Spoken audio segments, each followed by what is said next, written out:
네,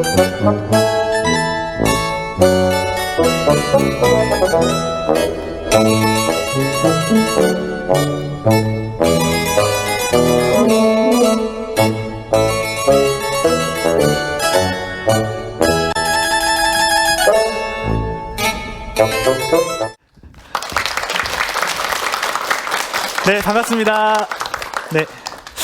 네, 저는요 생각정리 스킬 저자 복주환입니다. 다시 한 번 더 인사드리겠습니다. 반갑습니다. 네. 여러분들 요즘에 자녀 교육 때문에 고민 좀 많이 있으시죠? 네, 어떻게 하면은 우리 자녀가 좀 공부도 좀 잘했으면 좋겠고 또 진로도 잘 만들어 갔으면 좋겠고 하는데 그런 좀 고민들 좀 많이 있으실 것 같아요. 그죠? 네, 오늘은요 이 공부 그리고 진로 이 두 가지 토끼를 동시에 잡을 수 있는 방법을 좀 소개해드리고자 제가 이 자리에 왔습니다. 저는 생각정리라는 그런 주제를 가지고 교육하는 강사인데 제가 이런 주제를 좀 한다고 하면은 사람들이 제가 좀 이렇게 선천적으로 머리가 좀 좋거나 아니면 IQ가 좀 높거나 사고력이 좋은 줄 알아요. 좀 머리가 좋아 보여요? 아니면 좀 안 좋아 보여요? 사실 알 수가 없죠. 사실은 저는요 머리를 처음부터 이 생각 정리를 잘하는 방법을 알고 있었던 것이 아니라 후천적으로 제가 너무너무 머릿속에 생각이 많아서 제 필요에 의해서 생각을 정리하려고 하다 보니까 이 생각 정리라는 분야를 계속해서 이제 연구를 하게 됐고 그 방법을 좀 알게 됐어요. 만약에 이 세 가지 중에 하나라도 해당이 되신다면은 어머님들 한번 오늘 좀 이렇게 오늘 교육을 좀 집중해서 좀 들으셨으면 좋겠습니다. 자, 첫 번째가 뭐냐면은 나는 하나의 생각을 하잖아요. 근데 꼬리에 꼬리를 물고 생각이 멈추지 않는다 하시는 분 손 들어보세요. 한두 분 계시네요. 자, 지금 마음속으로 지금 손든 분도 계실 것 같아요. 자, 두 번째는 뭐냐면은 나는 내 생각만 정리하면 되잖아요. 그런데 내 생각뿐만 아니라 타인의 생각, 근심, 걱정까지 머릿속에 가득 차 있는 경우가 있다 하시는 분 손 들어보세요. 자, 이제 서서히 이제 손을 들고 계시죠? 자, 세 번째가 가장 위험한 경우래요. 뭐냐면은 나는 이제 잠을 자려고 합니다. 그럼 이제 침대에 눕잖아요. 그러면은 침대에 누우려고 하면은 그때부터 내재되어 있던 생각들이 계속해서 떠올라서 잠이 안 오는 거예요. 그래서 어떻게 돼요? 불면증으로 이어집니다. 혹시 이 세 번째 유형 해당되시는 분? 자, 지금 세 개 다 해당되시는 분들도 분명히 계실 것 같은데 사실 이 세 가지가 다 해당되는 거는 누구의 이야기냐? 제 이야기였어요.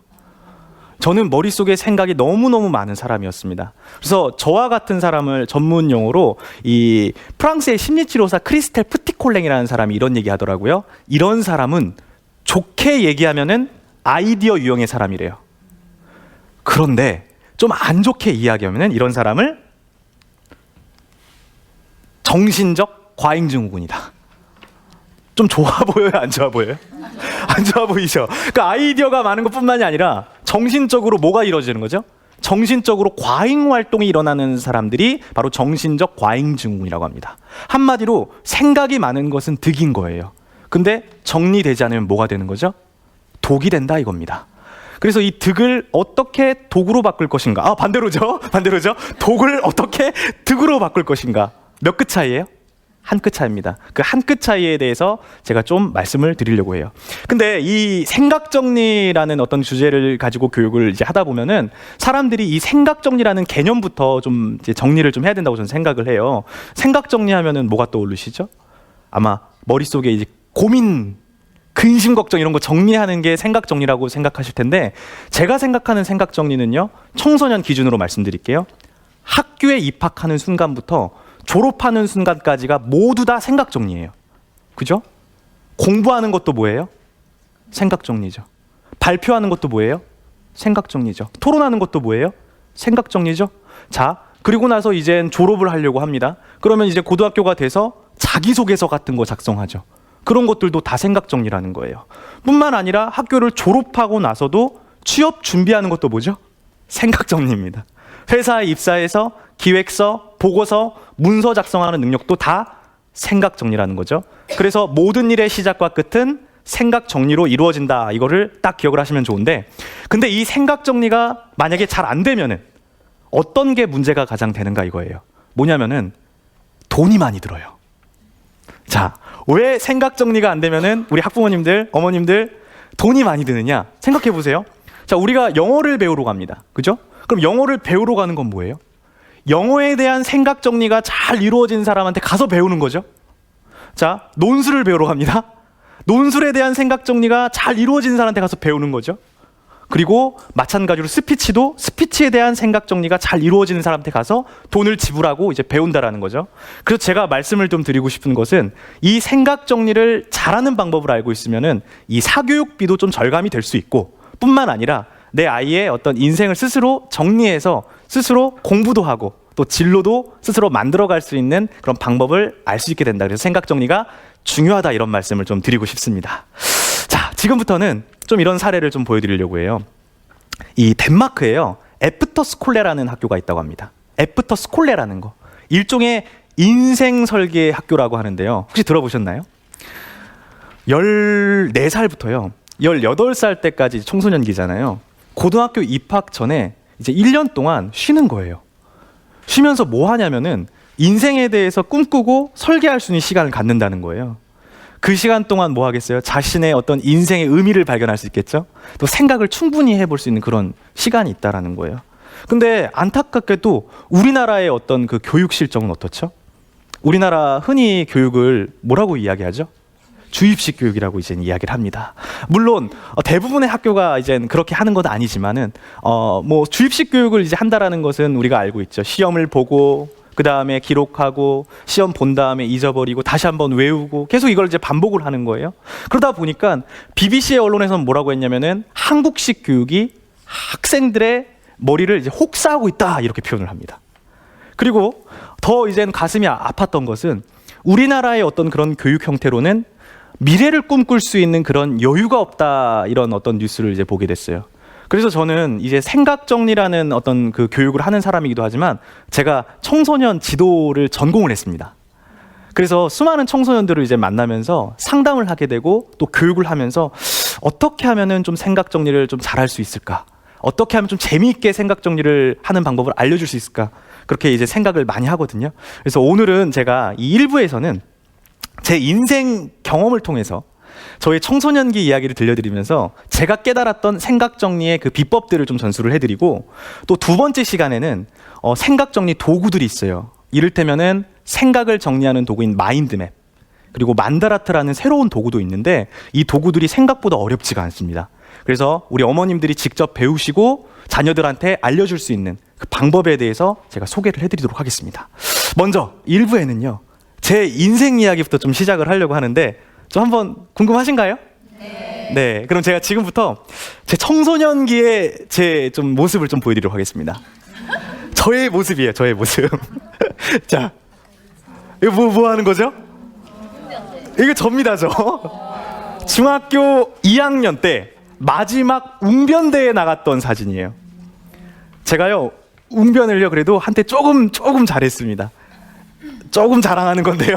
그래도 여러분들이 만약에 심사위원이라고 생각하시고 진짜 웅변 이렇게 나오잖아요.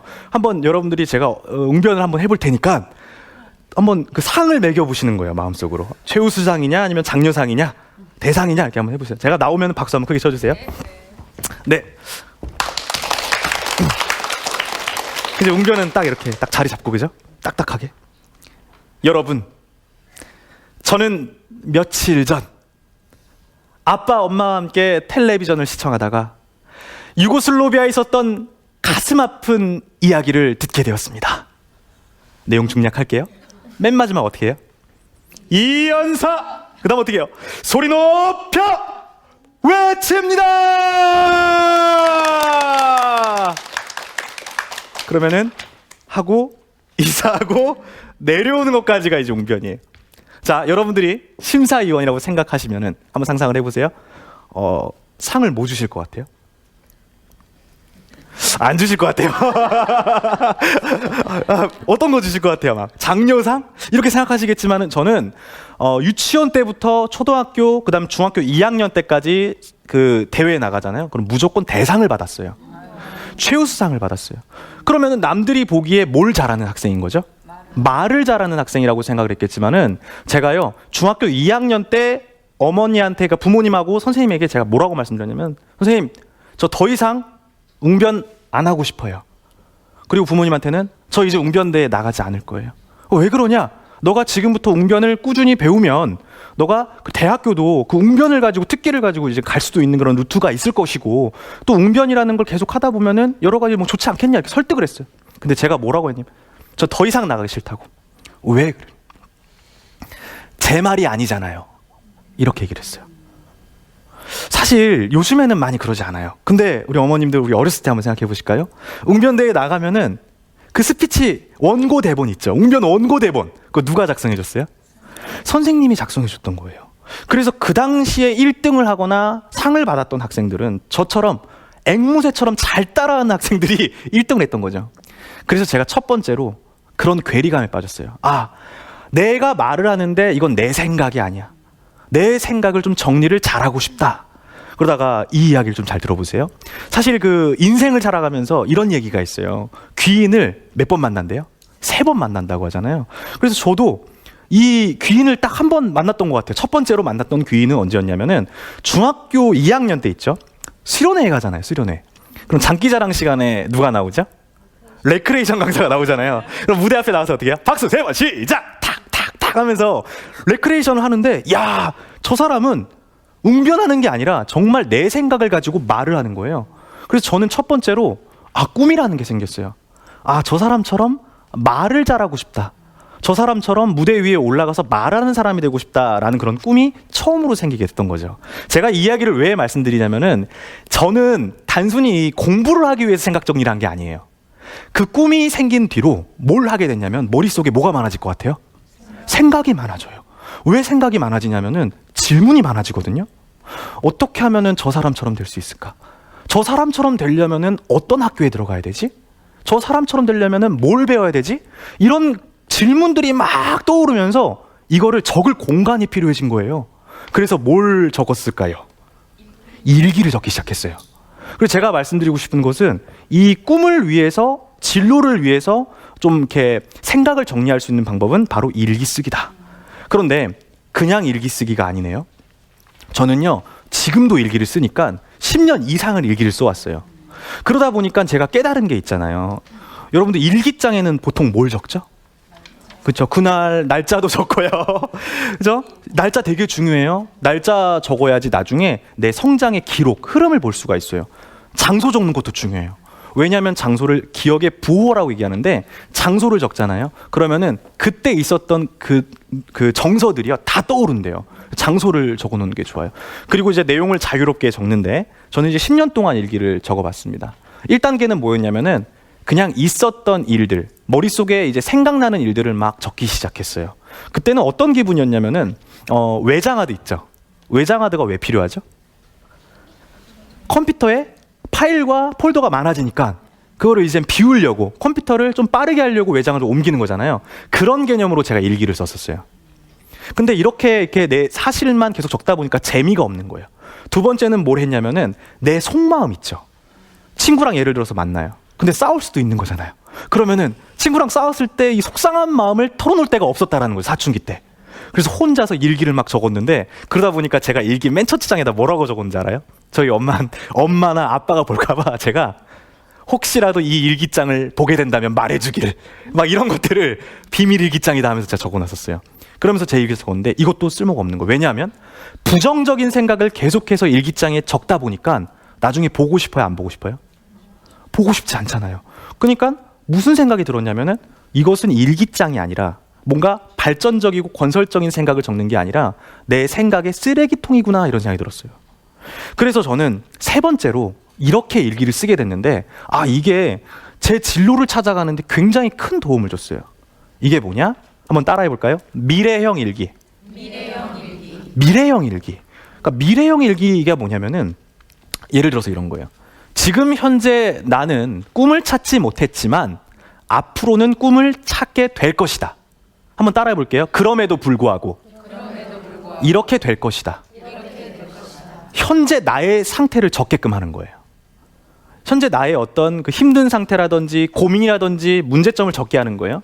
근데 거기다가 뭘 붙이라고요? 그럼에도 불구하고 나는 이렇게 될 것이다. 내가 원하고 꿈꾸는 모습을 이제 적는 거죠. 근데 이렇게 이제 적다 보니까 좀 아쉬운 게 생기더라고요. 어떻게 하면은 좀 더 구체적으로 행동에 옮길 수 있을까? 그래서 제가 두 가지를 더 보탰어요. 육하 원칙이었는데 뭐였냐면 따라해보세요. 언제까지? 어떻게?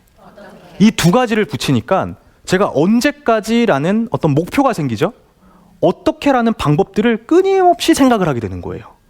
예를 들어서 이런 어떤 첫 번째 저의 고민을 이제 해결하겠던 것은 이거예요. 제가 이젠 고등학교에 이젠 진학을 할 때가 이제 됐습니다. 방황을 하고 있었고 나는 공부를 해야 되는 건가 아니면은 기술을 배워야 되는 건가 이런 생각을 했는데 저는 말을 정말 잘하고 싶었어요. 그래서 어떤 학교에 가면은 내가 좀 도움이 될 수 있을까 이런 고민을 일기장에 막 적다가 어떻게 하면 좋을까 했는데 한번 친구들한테 물어보자 했는데 두 번째 이제 귀인을 만났어요. 친구가 쓱 지나가면서 저한테 한 얘기가 뭐냐면은 주하나 내가 방법을 하나 알고 있어. 너가 말을 잘하고 싶다고 했잖아. 이 학교에 가면은 너가 말을 잘할 수 있어. 여기 어디였을 것 같아요? 연극영화과. 예술고등학교였어요. 예술고등학교. 그래서 제가 처음으로 적은 거예요. 꿈을. 나는 연극영화과, 예술고등학교 연극영화과에 입학할 것이다. 언제까지? 이번 연도에 꼭 입학할 거야. 그러면은 어떻게 하다 보니까 제 성적에 대해서도 이제 직면을 하게 돼요. 그리고 내가 지금 어떤 상태인지도 이제 생각을 하게 되죠. 그래서 연기학원도 이제 등록을 해보고 제일 중요한 게 뭘까? 특기였거든요. 특기가 뭘까 했더니 저는 웅변이었던 거예요. 근데 웅변을 그냥 대본을 외워서 할 게 아니라 내 스스로 생각을 정리해서 한번 내가 웅변 그 대본을 만들어 보면 어떨까? 그런 어떤 방법론까지 생각을 하게 된 거죠. 그래서 여러분들에게 말씀드리고 싶은 것은 한번 생각해 볼게요. 하고 싶다고 얘기하는 게 아니라 따라해 볼게요. 하고 싶다고 얘기하는 게 아니라 할 것이다. 언제까지? 어떻게? 네, 이걸 딱 기억을 하시면 좋을 것 같아요. 그래서 이거 할 것이다. 그 다음에 나는 언제까지 어떻게? 이걸 하면서 이젠 결국 연극영화과에 이제 진학을 하게 됐고 연극 뮤지컬 그 다음에 EBS 교육방송에서 이제 진행자까지 해서 쭉 활동을 하게 됐어요. 근데 제가 이거를 그냥 1억을 말씀드리려고 말씀드리는 것이 아니라 여러분들 제가 왜 이거를 지금 하고 있는 거죠? 계속? 뭘 잘하기 위해서? 말을 잘하기 위해서잖아요. 근데 말을 잘했을까요? 아니면 그대로였을까요? 꿈을 이루다 보면은요, 꿈을 이루려고 하다 보면은 수많은 장애물이 이제 부딪히잖아요. 그래서 계속 이제 고민이었는데 해결되지 않은 고민이 뭐였냐면은 이 세 가지의 공통점은 대본이 있었어요. 대본 어디서 많이 들어본 거 아니에요? 제가 웅변대 때 뭐 때문에? 대본 때문에 와왔는데 연극도 뮤지컬도 그다음 방송도 정해진 대본이 있고 그 대본대로 말을 하는 거예요. 그래서 제가 참 고민을 하고 있었어요. 더 이상 이제 말을 잘할 수 있는 방법은 없단 말인가? 표현법 있잖아요. 뭐 제스처라든지 아나운서로 뭐 말을 잘하는 방법 이런 것들은 배웠는데 정작 내 머릿속을 정리할 수 있는 방법이 없는 거예요. 근데 이제 세 번째 귀인을 만납니다. 누구였냐면은 이젠 학교 선배였어요. 선배. 지나가면서 저한테 이런 얘기를 합니다. 주하나, 너가 정말 생각을 잘하고 싶고 또 말을 잘하고 싶으면은 말은 곧 생각이잖아. 그러면은 너가 이거를 많이 읽어야 돼. 이게 뭐였을 것 같아요? 책이었습니다. 오케이. 근데 중요한 건 있어.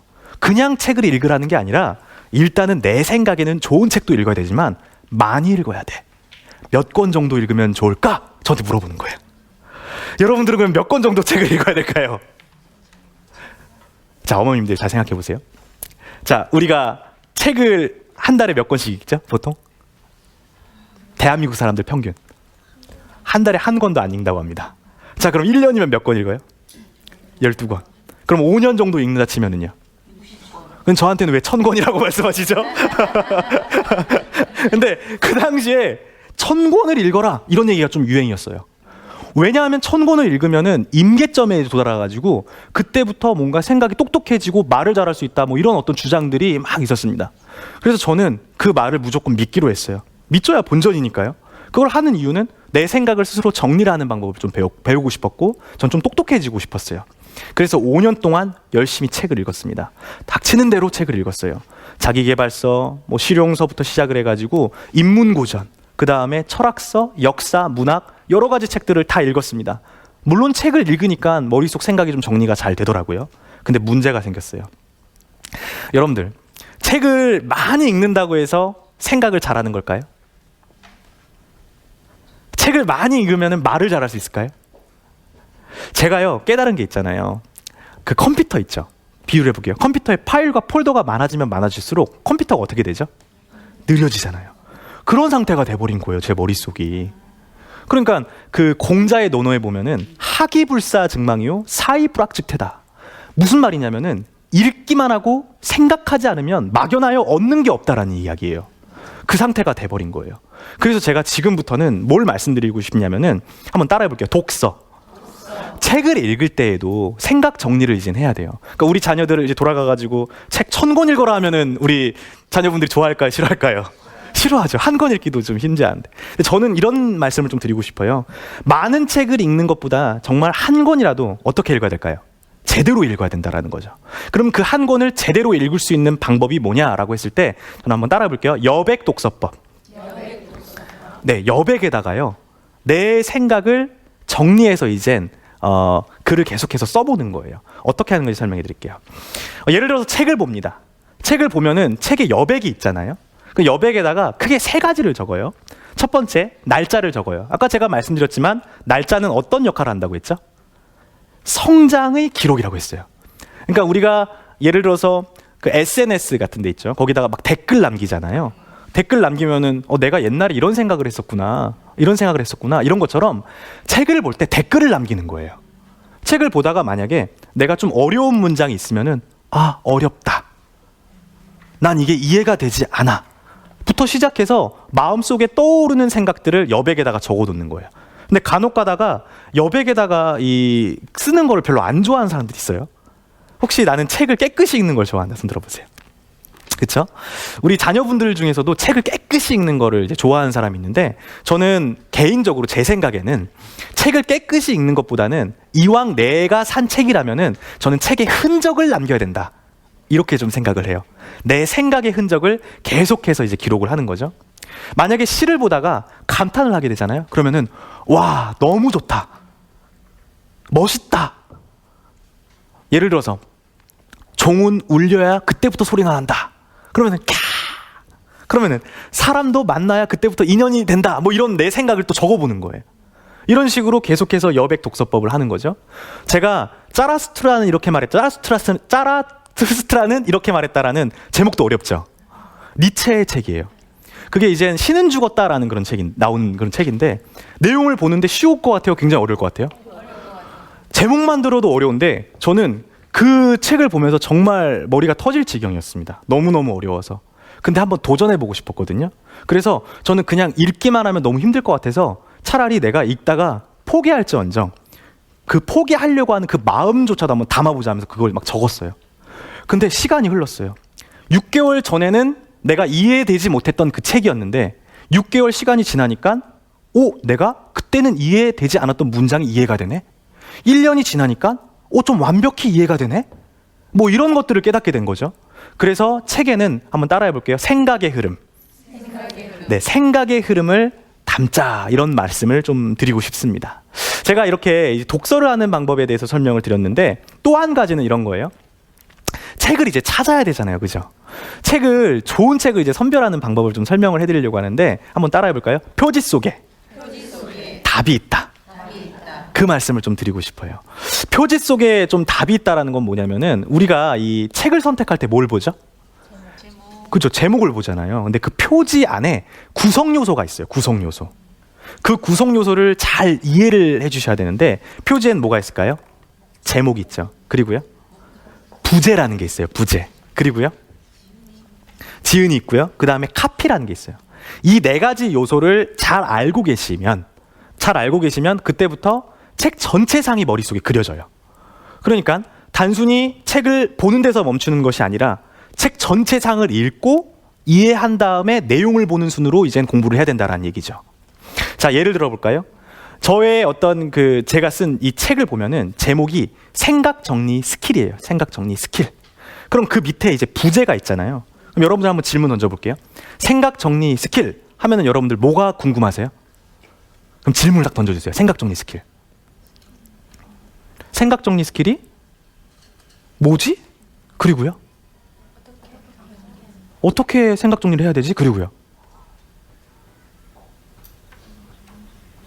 생각 정리를 언제 해야 되지? 그리고요. 육하원칙을 갖다 붙이면 질문이 됩니다. 뭐를 생각 정리하지? 그죠? 생각 정리가 왜 필요하고 언제 하고 막 이렇게 나오죠, 계속. 그거를요, 어디다가 정리하면은요, 책 그 뒷면 있죠, 바로. 그럼 지면이 있어요. 거기에다가 질문을 꼭 적어보는 거예요. 그 뭐 하는 거죠? 책에는 목차가 있거든요. 근데 책에 있는 목차도 중요하지만 내가 이 책을 보려고 하는 생각의 목차 있죠. 그게 질문이에요. 그걸 먼저 적어보는 거예요. 왜냐하면은 이 기억이라는 거, 이해라는 거 자체가 질문의 크기만큼 기억이 된대요. 그래서 내가 질문을 던진 만큼 이해가 되기 때문에 맨 처음에 우리 자녀에게도 제목에 뭘 던지게 하라? 질문을 던지게 하시면 좋습니다. 그리고 그거를 지면에다 적어 놓는 거예요. 그러면은 그거에 대한 이제 답을 찾고 싶잖아요. 그죠? 근데 보니까 제가 던졌던 질문 중에 생각 정리 스킬은 뭐지라는 질문이 있었어요. 근데 아래 보니까 부제라는 게 있어요. 부제. 부제는 다른 말로 주제라고 합니다. 책에는요, 다 부제라는 게 하나씩 있죠. 생각 정리 스킬 같은 경우는 명쾌하게 생각하고 정리하고 말하는 방법이에요. 그러면은 이런 생각을 하게 되는 거죠. 내가 생각 정리 스킬 해가지고 단순히 인공지능 사회에서 뭔가 기술적으로 생각을 정리하는 건 줄 알았는데 이 책의 범위가 명쾌하게 생각하고 정리하고 말하는 것까지구나. 그러니까 이 책의 범위를 결정하는 거죠. 그럼 뇌가 좋아할까요, 안 좋아할까요? 무조건 좋아해요. 왜요? 뇌는요, 범위가 넓은 것보다 좁은 걸 좋아하거든요. 내가 딱 기억할 수 있을 만한 그런 그 한정된 범위를 정해주는 걸 좋아해요. 그래서 부제를 알면은 내가 이 책에 대해서 알 수 있는 그 범위가 딱 결정되기 때문에 그거를 이제 딱 정해주시면 되는 거죠. 자, 이제 범위 결정됐어요. 그러면은 범위를 봤으면은 그 다음에 그걸 가지고 이 카피라는 게 있어요. 카피. 이 카피라는 건 뭐냐면은 일종의 책을 소개하기 위해서 이제 홍보성 글이라고도 얘기를 하고 아니면은 책에 대해서 정말 특징들을 좀 이렇게 잡아놓은 그런 어떤 내용들을 말을 해요. 저 같은 경우는 그 특징을 좀 넣어놨는데 뭐였냐면은 복잡한 생각은 스마트하게 정리하고 단순한 생각은 아이디어로 기획하라. 그럼 이걸 통해서 뭘 하냐면 따라해볼게요. 연결을 짓는 거예요. 딱 제목을 보고 떠올랐던 그 질문들 있죠. 거기에 대한 답을 부제에서 찾았죠. 한 문장으로. 근데 딱 보니까 이 내용은 생각 정리도 있지만 기획도 되고 스피치도 되고 생각 정리, 기획, 스피치 이런 내용이 책 전체에 담겨져 있겠구나. 이거는 내가 읽어도 되는 책이겠구나. 이런 방식으로 교과서를 보더라도 1장에 흥선대원군이다 하면 흥선대원군에서 요약이 딱 되어 있단 말이에요. 그러면은 매 첫 장을 보면서 흥선대원군이 어떤 사람인지, 어디서 살았는지, 왜 살았는지, 어떤 업적을 했는지 큰 그림을 잡고 그 다음에 책을 읽어보는 게 도움이 된다. 이것이 책을 잘 읽는 방법이다. 이렇게 좀 말씀을 드리고 싶습니다. 좀 이해되셨나요? 자, 지금까지 제가 그 일기 쓰기와 독서, 여백 독서법에 대해서 좀 설명을 드렸어요. 근데 제가 이제 좀 말씀을 드리고 싶은 게 있습니다. 이번에는요, 제가 이 생각 정리라고 했는데 이제 본격적으로 이 생각 정리를 할 때 일기도 쓰고 오케이 독서도 하면 좋겠다라는 걸 이제 알게 되셨죠. 그럼 본격적으로 우리 자녀가 머릿속에서 어떤 생각을 어떻게 정리해야 되는지 제가 설명을 드릴게요. 이 생각이라는 것은 결국 저는 이런 것 같아요. 생각은 누군가 이런 얘기를 하더라고요. 질문 아니면 답이다. 질문하고 답을 찾아가는 과정이 하나의 이제 생각인데 이 답은 질문을 잘 못하면 찾지를 못한다는 이야기예요. 그래서 이 질문을 좀 잘할 수 있는 방법을 좀 소개를 해드리려고 해요. 아까 전에도 제가 그 책을 이제 보는 방법 중에 표지에 질문을 던지라 했잖아요. 근데 이 질문 던지는 방법을 알지 못하면 그 다음부터는 이제 말짱 도루묵이 되는 거잖아요. 그래서 제가 질문을 어떻게 던지는지 지금부터 설명을 좀 드리겠습니다. 그 전에 잠깐 좀 테스트를 해보려고 하는데요. 우리 이 영상을 보고 있는 시청자 여러분들께서도 잠시 앞에 이 화면을 보시고 떠오르는 질문거리들에 대해서 한번 적어주시면 좋겠습니다. 질문 생각보다 쉬워요, 어려워요? 그죠? 막상 던지려고 하니까 어렵죠? 제가 오늘 말씀드리고 싶은 것은 생각 정리는 한마디로 하면 뭐냐 하면 따라해볼게요. 질문이다. 질문 잘하는 방법만 잘 아셔도요, 이 머릿속의 생각을 명쾌하게 정리할 수가 있어요. 저는 이 질문하는 방법을 언젠가 이제 깨닫게 됐는데 이 질문이 생각보다 쉽다라는 것을 좀 말씀드릴게요. 저는 이 한 가지 사물을 보잖아요. 그러면은 믿기 어려우시겠지만은 최소 못해도 10개 이상의 질문을 그냥 만들어낼 수가 있어요. 별로 안 신기하신가 봐요. 저는 1분 안에 100개 이상의 질문도 만들 수가 있어요. 자, 하나의 사물과 현상을 보고 1분 안에 10개, 100개 이상의 질문을 던지면 그 사람 진짜 뭐 같아 보여요? 천재 같아 보이잖아요? 그죠? 옛말에 그래서 이런 말이 있어요. 문일지십이라. 하나를 알려주면 몇 개란데요? 10을 아는 사람들을 천재라 했대요. 그럼 10개를 어떻게 아느냐? 그죠? 10개의 질문을 던지니까 10개의 답이 떠오르는 거죠. 자, 그러한 원리로 제가 질문을 어떻게 던지는지 지금부터 설명해 드릴 테니까 여러분들은 그 원리를 한번 찾아보시는 거예요. 자, 이 땡땡땡이라는 원리가 있는데 이게 앞에 뭐가 있죠? 가방이 있어요. 한번 가방에 대해서 지금부터 떠오르는 질문들을 계속해서 만들어 볼게요. 여러분들은 한번 들어보세요. 가방 이렇게 말씀을 해주시고 저는 가방 한 다음에 질문을 10개를 순식간에 만들어 볼게요. 그러면 제가 질문하면은 주어 가방 던져주시고 질문하면 가방 던져주시면 돼요. 아시겠죠? 하나. 가방은 언제 사지? 가방은 왜 살까? 가방은 어떤 색상일까? 가방은 누구에게 살까? 가방은 얼마일까? 가방은 명품이 있을까? 가방은 어디서 버릴까? 가방은 백화점에 살 수 있을까? 가방은 대구 제품이 좋을까? 가방, 우리 자녀는 어떤 가방을 맬까? 좀 쉬워 보여요? 어려워 보여요? 제가 하니까 쉬워 보이죠? 이거 막상 하려고 하면 쉽지가 않다니까요? 자, 도대체 하나의 사물을 보고 어떻게 10개 이상 질문을 던진 것인가? 저 지금 즉흥적으로 한 거거든요? 자, 그러면은 진짜 즉흥적으로 했다라는 것을 알려드리기 위해서 이번에는요, 랜덤으로 한번 해볼게요. 랜덤으로 주어를 던져주세요. 주제어를 던져주시면 제가 한번 또 해보도록 하겠습니다. 또 뭐가 있을까요? 성적 어때요? 자, 성적. 자, 그럼 성적에 대해서 이젠 공부를 잘하려고 하다 보니까 성적에 대해서 질문을 던져야 됩니다. 그러면 전 이런 질문을 던져볼게요. 자, 준비 시작. 성적 하면은 여러분들 생각을 못 할 수 있어요. 찾아보세요, 여러분들. 제가 혼자 알아서 해볼게요. 자, 성적은 어떻게 하면 오를 수 있을까? 성적은 학교에서 공부를 해야 되는 것일까? 성적은 왜 올려야 되는 것일까? 성적은 언제부터 올라갈 수 있을까? 성적은 어떻게 누구에게 배울 수 있을까? 성적은 과연 나도 오를 수 있을까? 성적이 학교 입학하는 데 도움이 될까? 성적이 인생에 도움이 되는 것일까? 성적은 왜 중요한 것일까? 혹시 들리셨나요? 자, 들리셨다면은 어떤 요소가 있는지 한번 말씀을 해주시죠. 맞아요. 주어.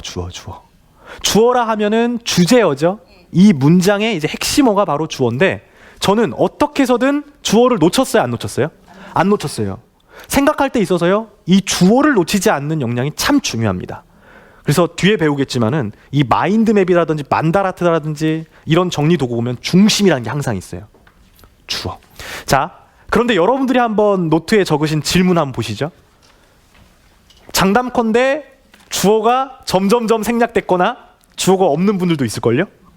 그러면은 제가 우리 학부모님들이니까 이런 상황 예시를 한번 들어볼게요. 이러면 어떤 게 이제 문제가 생긴 줄 알아요? 우리 회의 같은 거 막 하잖아요. 회사 같은 데서. 그럼 회의하다가 갑자기 생각이 어디로 빠진다 그래요?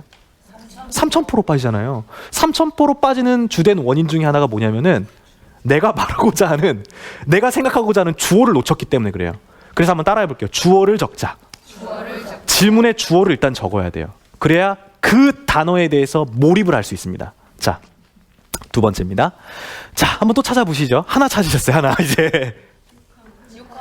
맞아요. 똑똑하시네요. 육하 원칙. 육하 원칙이라면 뭐가 있습니까? 누가, 어디서, 언제, 무엇을 어떻게, 왜. 그렇죠? 이 육하 원칙 생각을 하실 때는요, 이 육하 원칙을 잘 기억해 두시면 좋아요. 육하 원칙은 사전적 의미로 뭔지 아십니까?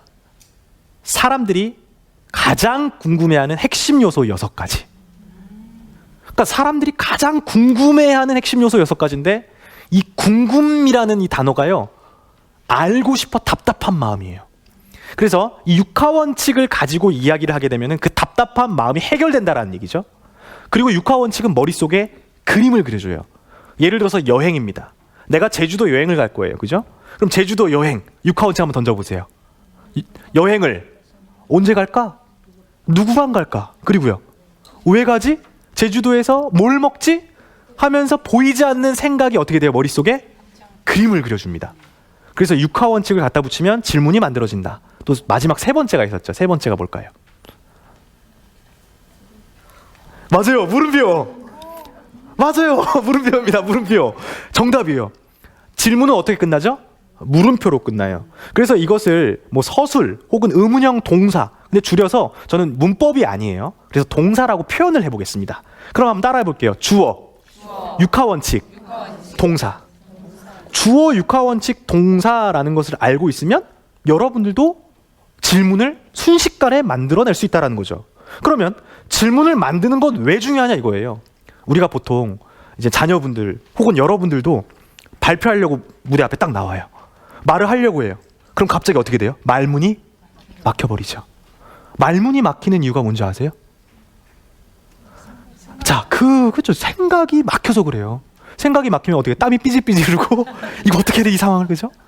고민이 막 된다는 거죠. 그러면 거꾸로 말문을 열리게끔 하려고 하면은 뭐를 열리게 해야 돼요? 생각문을 열리게 해야 돼요. 그럼 생각문을 열리게끔 하려면 뭘 던져줘야 돼요? 질문을 던져주는 거예요. 그래서 말문을 열 수 있는 방법이 바로 질문인데, 여러분들 한번 이 공식을 적용해서 질문이 만들어질 수 있는지 없는지 한번 테스트를 한번 해보시기 바랍니다. 이번엔 역으로 제가 랜덤으로 단어를 딱 던져드릴 거예요. 그럼 여러분들이 소리 내서 질문을 만들어주시는 거예요. 한번 해보실 수 있으시죠? 자, 파이팅! 파이팅! 할 수 있다! 파이팅! 파이팅! 자, 해볼게요. 시계는 얼마죠? 오, 좋아요. 저기 머플러는 나오잖아요. 그죠? 구두는 얼마일까? 좋잖아요.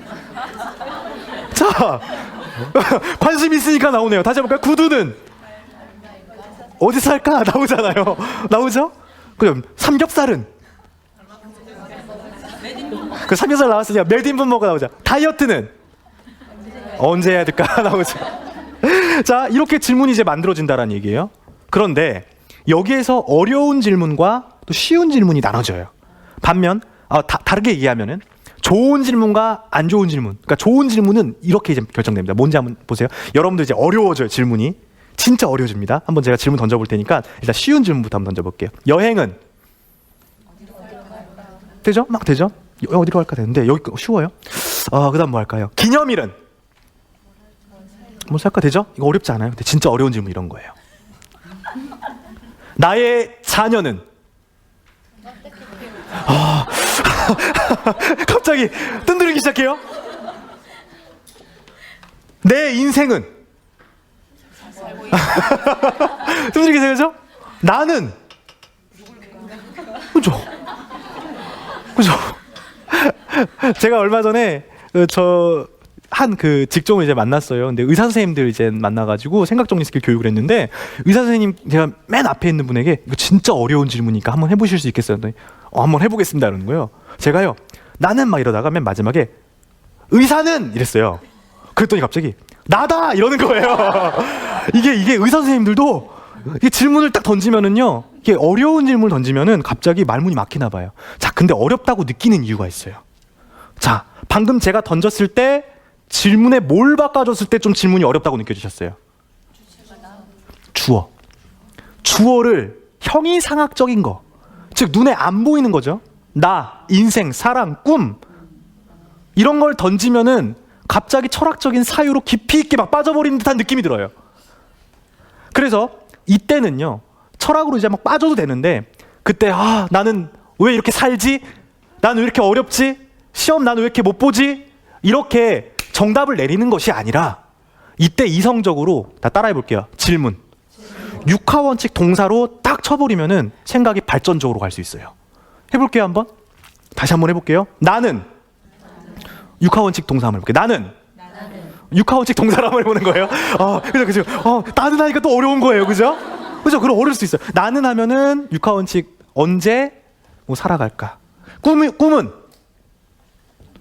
무엇인가? 다시 꿈은? 다른 걸로 한번 해볼게요. 육하원칙 돌려보세요. 꿈은? 언제 이룰 수 있을까? 그죠? 학교는? 왜 다니는 걸까? 공부는? 근데 여기에서 우리 어머님들이 자녀분들한테 하면 안 되는 질문들이 좀 있어요. 뭘 것 같아요? 왜라는 단어. 근데 되게 돌아가서 이제 우리 부모님 이제 딱 어머님들 이제 딱 가가지고 자녀들한테 너 왜 숙제 안 했어? 너 왜 학교에 늦게 갔어? 계속 지금 이제 막 이렇게 질문 던지는 거예요. 이게 가장 하면 안 되는 질문이래요. 왜? 그래서 이 왜를 하지 마시고요. 한번 바꿔보는 거예요. 한번 따라해 볼게요. 어떻게 하면? 어떻게 하면? 네, 어떻게 하면 할 수 있을까라는 질문들을, 열린 질문들을 던져주시는 거예요. 그래서 이것을 유대인 학습법에서는 마타 호셰프라고 부른대요. 마타 호셰프. 어떻게 하면 넌 이걸 해결할 수 있을까? 어떻게 하면 이 문제를 너는 이겨낼 수 있니? 계속해서 질문을 던져주시는 거죠. 그래서 이렇게 질문하는 방법까지 여러분들에게 소개를 해드렸습니다. 여러분들 이제 질문 만들 수 있겠어요? 네. 이게 이제 제가 질문을 좀 드리려고 했던 것인데, 일기 쓰기가 참 중요하죠. 인생의 어떤 그냥 단순히 그냥 하루하루의 일과가 아니라는 얘기예요. 제가 10년 동안 일기를 쓰다 보니까 일기가요, 진짜 인생의 그 빅데이터를 만드는 큰 흐름이라는 걸 깨닫게 됐어요. 재밌는 걸 하나 말씀드리려고 해요. 이 앞에 지금 보시는 게 뭐죠? 데이터 혹은 그래프죠. 사실 이것은 저의 일기장입니다. 뭐냐면은 저는요, 딱 1년 동안 일기를 쓰잖아요. 그럼 일기를 쓰면은 일기 1월, 2월, 3월, 4월, 5월 있죠. 그거의 핵심 있죠. 그 핵심 내용을 막 적은 거예요. 그러니까 일주일의 핵심이 모아져서 한 달의 핵심을 월마다 적었어요. 적다 보니까 내가 좋아하는 거, 싫어하는 거, 잘하는 거, 못하는 거 이런 것들도 보이고, 내 상태가 그래프의 흐름대로 위로 올라가면 긍정적인 거, 아래로 내려가면 부정적인 거, 이렇게 저의 흐름이 보이더라고요. 근데 저는 여기에서 독특한 걸 한 가지 발견하게 됐어요. 뭐였냐면은 일기를 쓰다 보니까 제가 이거 이름 붙인 건데, 저의 생각의 주기가 보이기 시작하더라고요. 관심 주기가. 무슨 말이냐면은 저는요, 뭔가 3주 동안 딱 목표를 정해요.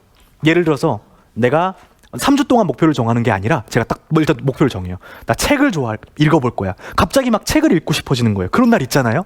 서점에 가서 책을 잔뜩 사놔요. 그래서 내가 한 달 동안은 읽어야지 라고 이젠 딱 다짐을 하고 책을 읽으려고 하잖아요. 그러면요, 그게 몇 주 간다고요? 3주 가는 거예요. 이게 신기한 게 적어놓으니까 3주 뒤마다 제 관심사가 계속 바뀌더라고요. 3주 뒤에는 뭐 하고 싶냐면은 갑자기 축구장에 가서 축구를 하고 싶은 거예요. 그래서 운동을 막 해요. 그럼 또 이제 몇 주 간다고요? 3주 가는 거예요. 3주 뒤엔 뭐 하고 싶냐면은 음악을 듣고 싶은 거예요. 그래서 음악에 푹 빠져요. 그럼 저는 이 3주간의 생각 주기를 깨닫고 나서 제 인생이 어떻게 좀 흘러갔냐면은 스스로 객관적으로 저를 볼 수 있게 됐어요. 무슨 말씀이냐면은 이런 거 있죠. 제가 예를 들어서 다이어트가 필요해요. 그죠? 다이어트를 이젠 해야 돼요. 그러면 다이어트 우리 몇 킬로 빼야 될까요, 보통? 한 달 동안? 5kg 정도 빼야죠. 3kg 하면 요요 때문에 다시 돌아가요. 5kg 정도 빼야죠. 그러면은 5kg 정도 빼려면은 몇 달 정도 걸릴까요? 3달. 마음 먹으면 한 달. 오케이, 한 달로 한번 해보겠습니다. 한 달. 5kg를 한 달에 빼려고 하면 진짜 열심히 운동을 해야 되는 거죠. 그죠? 그런데 한 달 동안 내가 운동을 해야 되는데 저는 그 사실을 알아요. 그러니까 3주 동안 버틸 수 있을 거란 사실을 알아요, 몰라요? 버티지 못한다는 사실을 알고 있잖아요. 그죠? 그러면은 마음속으로 이제 계획을 어떻게 하겠어요? 3주 뒤에 내가 포기할 수 있는 그 고비가 생길 테니 그 뒤를 이제 내가 미리 뭘 하게 되는 거죠? 계획해보자. 그래서 단순히 3주에서 끝이 나는 게 아니라 3주를 더 연장해서 생각하는 거예요. 오케이. 한 달이면은 4주고 5주니까 2주를 더 연장해서 생각을 하자. 포기하고 싶겠지만 포기하지 말고 끝까지 하자. 이렇게 되는 거죠. 제가 이런 어떤 원리들을 좀 생각을 해봤던 건데 비슷한 원리인데요. 달리기 있죠, 달리기. 달리기 보면은요, 러너스 하이라는 단어가 있대요. 러너스 하이. 그게 뭐냐면은 열심히 막 달려요. 처음에 힘들어요, 안 힘들어요? 처음에가 제일 힘들어요. 그리고 이제 중간 정도에 오르막길 오르고 하면은 진짜 너무 힘들죠. 그때 무슨 생각이 들어요? 포기하고 싶어지죠. 근데요, 그 순간을 참잖아요. 그럼 러너스 하이라는 구간이 있대요. 그때부터는요, 갑자기 온몸에 엔돌핀이 막 쏟으면서 다리에 막 마비가 온 것처럼 막 느껴져요. 하나도 고통스럽지 않은 지점이 있다라는 얘기죠. 그 구간을 넘기면 그게 바로 러너스 하이래요. 그래서 그 구간 동안 사람이 가장 많이 뛸 수 있다고 합니다. 그러다 보면은 내가 원하던 그 목표치에 목표를 달성할 수 있다는 얘기예요. 그래서 저는 일기를 쓰면서 나의 관심 주기, 생각 주기를 객관적으로 알게 되었고 그 속에서 저는 이 러너스 하이, 내가 더 달릴 수 있는 그 구간들, 이걸 참으면 더 잘할 수 있다라는 것, 그런 것들을 좀 깨닫게 됐습니다. 그래서 한번 따라해 볼게요. 관심 주기, 빅데이터. 이것이 바로 일기 쓰기의 큰 장점이다, 이렇게 말씀을 드리고 싶어요. 여러분들 흔히 내공이라는 말 좀 들어보셨어요? 내공이 뭐죠? 속에서 막 쌓이는 거죠. 저는요, 내공을요 직접 만들어 본 경험이 있어요. 내공이 만들어지면 나중에 어떻게 되는지 알아요? 아니, 내공이 만들어지면 나중에요, 여기 막 우리 그런 위대한 인물들 보면은 여기 뒤에 뭐라고 하죠? 후광이 난다 그러죠. 그게 난 경험이 딱 한 번 있어요. 딱 한 번. 그게 언제인 줄 아세요? 제 군대 생활할 때. 왜 군대 생활할 때 내공이 만들어졌냐면은, 제가요 이제 군대 가기 전에 사실 그러니까 20살 때 아버지가 일찍 돌아가셨어요. 예, 그래서 이젠 건강이 안 좋으셔서 이제 돌아가셨는데, 돌아가신 상태에서 갑자기 영장이 딱 온 거예요. 5개월 뒤에 이제 군대에 갔습니다. 그날이 봄날이었거든요. 벚꽃 지고 봄날 가니까 그냥 군대에 제가 있더라고요. 딱 그때부터 어떻게 됐을 것 같아요? 제가 진짜 인생이란 무엇인가, 막 이런 생각이 들었는데, 한편 무슨 생각을 했냐면은, 내가 여기에서 무너지면 안 되겠다라는 생각을 했어요. 왜냐면 전 가장이니까. 그래서 제가 군대 입대하기 전에 진짜 지푸라기라도 잡는 심정으로 제 선생님을 찾아갔어요. 학교 때, 고등학교 때 멘토 선생님이 한 분 계시거든요. 그분을 찾아가서 제가 말씀드렸어요. 선생님, 제가 지금 현재 아버지가 돌아가신 상태고 군대에 가야 되는 상황인데, 제가 말을 좀 잘하고 싶습니다. 그 말을 잘하는 그런 사람이 되기 위해서, 그런 직업을 만들기 위해서 제가 군대 생활 동안 뭘 하면 좋겠습니까? 라고 질문 던졌어요.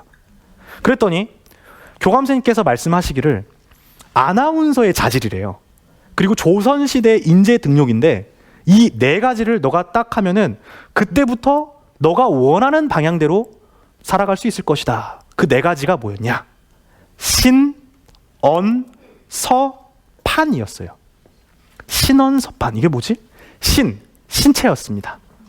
끊임없이 운동해라. 군대에 가면은 너가 운동할 수 있는 시간이 분명히 있을 것이다. 하루에 1시간만이라도 끊임없이 운동해라. 그래서 제가 군대에 들어가자마자 뭘 한 줄 아세요? 군대에는 똑같아요. 이젠 일상이랑 똑같다고 보시면 되는데, 낮에는 군대 생활을 하고 저녁에 한 4시간 정도 개인 시간이 있어요. 그 개인 시간에 이 4시간을 쪼개보기로 했어요. 첫 번째, 달리기를 맨날 했어요. 그리고 팔굽혀기를 매일매일 하기로 했습니다. 두 번째가 뭐였냐면은 말씀. 근데 저는 교감 선생님이 이렇게 말씀하시더라고요. 선생님께서 독서를 많이 해야 된다. 책을 많이 읽어야 된다. 그래서 군대에 들어가면 물론 책 바로 못 읽잖아요. 제가 책을 읽을 수 있는 시점부터 해서 정말 쉬지 않고 책을 읽었습니다. 군대에서. 그래서 계속해서 읽었는데 나중에 결과가 어떻게 되는지 말씀드릴게요. 세 번째, 신언, 서는 뭐냐면은 글씨였어요. 글씨. 사실 저는 펜글씨를 잘 못 써요. 그래서 그게 콤플렉스였기 때문에 군대 가면 뭘 많이 쓰죠? 편지를 많이 써요. 그래서 부모님한테 이제 편지도 써야 되고 하는데 글씨가 너무너무 악필이니까 고민했던 거예요. 제가 뭘 했냐면은 펜글씨 교본 있죠. 그걸 3권 사가지고 매일매일 펜글씨를 썼어요. 그랬더니 깨달은 게 있잖아요. 글씨라는 것 자체가 이 마음을 바로잡는 거구나. 그래서 글씨를 쓰다 보니까 마음이 막 바로잡아지더라고요. 그리고 이제 4번째가 뭐예요? 판. 이게 제일 중요합니다. 판은 뭐냐면 판단력이에요. 이걸 하려면은 매일매일 일어나는 일들을 사색하고 일기를 적어라. 메모를 해라.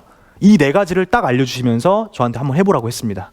제가 2년 동안요, 진짜 쉬지 않고 매일매일 이 4가지를 실천했거든요. 1년이 흘렀어요. 일단 1년. 1년 뒤에 어떻게 된 줄 알아요? 매일매일 뭐 했죠? 운동했어요. 팔굽혀기를 했는데 제가 육군훈련소에 나왔어요. 근데 육군훈련소에서 전 장병들을 대상으로 팔굽혀기 대회 같은 걸 했어요. 대회에서 1등 하면은 뭐 보내줄 것 같아요? 휴가 4박 5일 준다. 그래가지고 제가 나가겠습니다 했는데 제가 육군훈련소 전체에서 팔굽혀기 1등을 했잖아요. 사실 어렵지 않았어요. 왜요? 다른 사람들은 대회 기간에 준비했잖아요. 저는요, 꾸준히 준비했었어요. 자, 2번째. 이제 언이 나와요. 책을 읽었는데 이게 써먹을 일이 있을까라고 생각을 했는데, 제가 이제 군대 생활에서 병장 정도가 됐는데 매일매일 책을 읽고 노트하는 거, 사색하는 걸 보시더니 그 중대장님이 딱 오셔서, 주환아, 한번 너 발표 경연대회 나가보는 거 어떻겠니? 라고 하는 거예요. 처음으로. 그래서 제가 한번 나가봐도 될까요? 근데 너 나가면 휴가 준다 이러는 거예요. 몇 밤 며칠 6박 7일짜리 준대요. 했을까 안 했을까요? 해보자. 근데 그때 당시에 이제 하나의 어떤 그 연평도 포격 도발이라는 무거운 주제였는데 그 주제에 대해서 1년이 지났어요. 그러면은 그 내용을 제가 알고 있을까요? 모르고 있을까요? 몰라요. 지금 저 1년이 지났으니까. 그런데 다른 장병들은 몰랐는데 저는 할 수 있었어요. 왜 그랬냐면은 그 연평도 포격 도발이라는 가슴 아픈 사건이 제가 훈련소 때 있었던 일이거든요. 근데 전 들어가자마자 뭐 했을까요? 늘 일기를 썼어요. 그래서 연평도 포격 도발 사건이 있었을 당시에 있었던 일들을 다 메모를 해뒀거든요. 그때 내가 생각하는 어떤 나의 생각, 전쟁관, 평화라는 거, 막 그런 거에 대한 생각들이 가득 차 있었죠. 게다가 그러다 보니까 그 관련된 역사서라든지 철학서를 많이 읽어놨어요. 해야 할 말이 생겼겠죠. 판단력도 생겼겠죠. 그래서 그걸 가지고 원고를 가지고 딱 나갔는데 제가 육군을 넣어서 전체에서 발표를 했어요. 그때 발표해서 몇 등 했을까요? 전체 1등. 6박 7일 나갔잖아요. 자, 제가 깨달은 게 그런 거예요. 펜글씨도 마찬가지인데 어쨌든 제가 말씀드리고 싶은 건 뭐냐면은 셰익스피어가 이런 얘기를 했습니다. 갇혀있는 불이 더 뜨겁게 타오른다. 우리 자녀들도 마찬가지인 것 같아요. 매일매일 뭘 하고 있죠? 반복을 하고 있습니다. 근데 이 반복이 지겨울 수 있다라는 얘기예요. 지겨울 수 있는데 이 반복을 하는 거에 집중을 하는 것이 아니라 제대로 방법을 알고 방향을 찾은 다음에 방법을 계속해서 반복하다 보면은 그때부터 뭐가 생겨요? 내공이 생기는 거예요. 그래서 제가 아까 후광이 생겼다고 했는데 그 후광은 뭐였을까요? 휴가 나가면은 얼굴이 밝아졌다는 뜻입니다.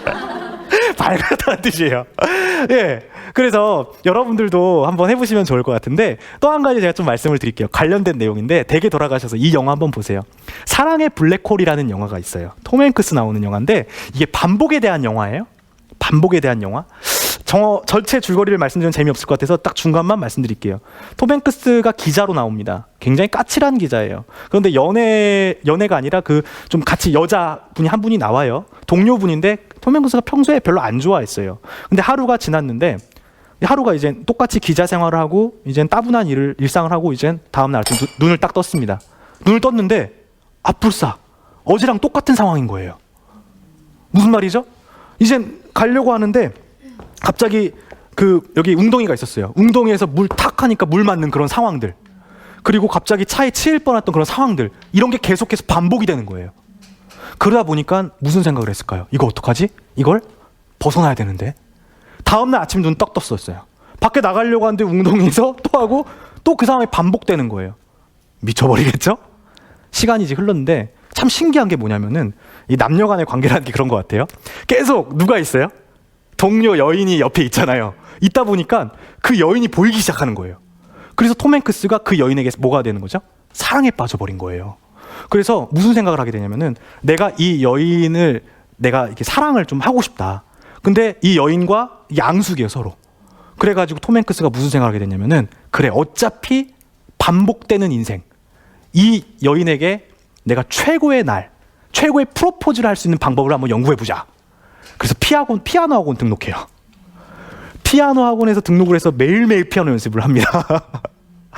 그 나름대로의 어떤 그 데이트 그 방식들을 계속해서 이제 연구를 해보면서 리셋이 되고 하는 과정에서 나중에 이제 시간이 흐릅니다. 과연 톰 행크스는 어떻게 됐을까요? 영화 보시면 아실 것 같습니다. 네, 이렇게 제가 이런 말씀을 좀 드릴까 합니다. 지금까지 좀 이야기의 핵심을 좀 정리를 해볼게요. 지금까지 핵심은 뭐였냐면은 저는 처음부터 생각을 잘하는 사람이었으면 생각이 많은 사람이었어요. 그렇죠? 생각이 많은 사람들을 아이디어맨 또는 정신적 과잉증후군 이렇게 부른다고 했는데 저는 후자라고 이제 말씀드렸어요. 그래서 제가 이제 생각 정리에 대한 필요성을 조금씩 느꼈고, 한편 청소년으로 이제 또 넘어가니까 제가 어렸을 때 뭘 했다고 했죠? 웅변을 했는데 어떤 거를 때문에 제가 나왔어요?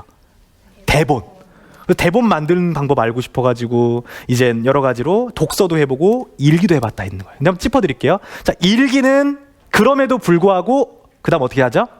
이렇게 될 것이다. 이것을 미래형 일기라고 합니다.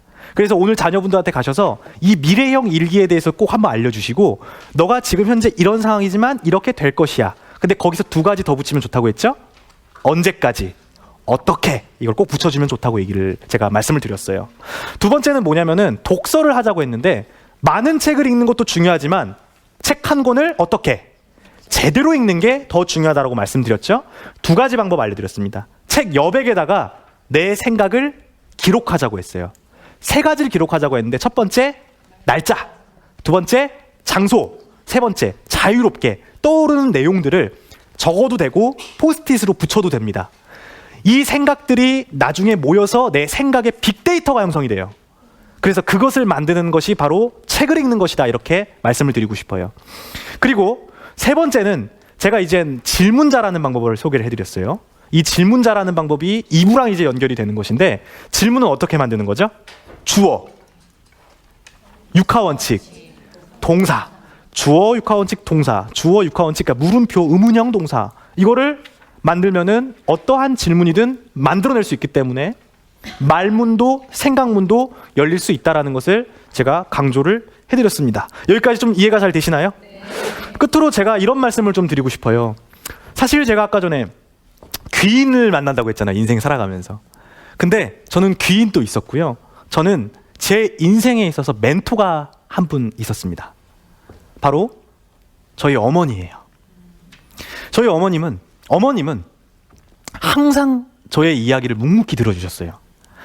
제가 좀 이렇게 남들과 같은 그런 인생을 사는 건 아닌 것 같아요. 그죠? 좀 뭔가 독특한 인생을 막 살아가려고 했는데 뭔가 이렇게 해라, 저렇게 해라 말씀하신 것이 아니라 항상 저한테 이런 질문 던져주셨습니다. 넌 어떻게 하면 할 수 있겠니? 어떻게 하면 그 일을 할 수 있겠니? 어떻게 하면 그 학교에 들어갈 수 있겠니? 이렇게 해서 계속해서 들어주시고 경청해 주시고 질문을 던져주셨습니다. 저는요, 이 생각 정리, 청소년기에는 정말 하기가 어려운 게 생각 정리라고 생각을 해요. 근데 이 생각 정리를 가장 잘할 수 있는 방법은 바로 멘토의 힘이 필요하다고 생각합니다. 그 멘토가 바로 우리 어머님들이 되셨으면 좋겠습니다. 고맙습니다.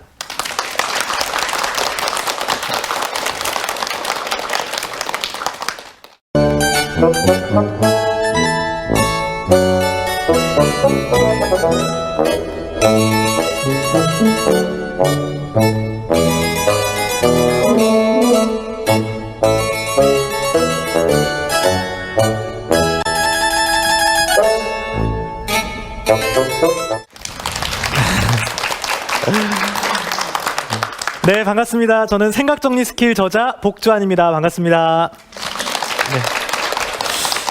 사실 제 이름이 복주환이라 박주환이에요.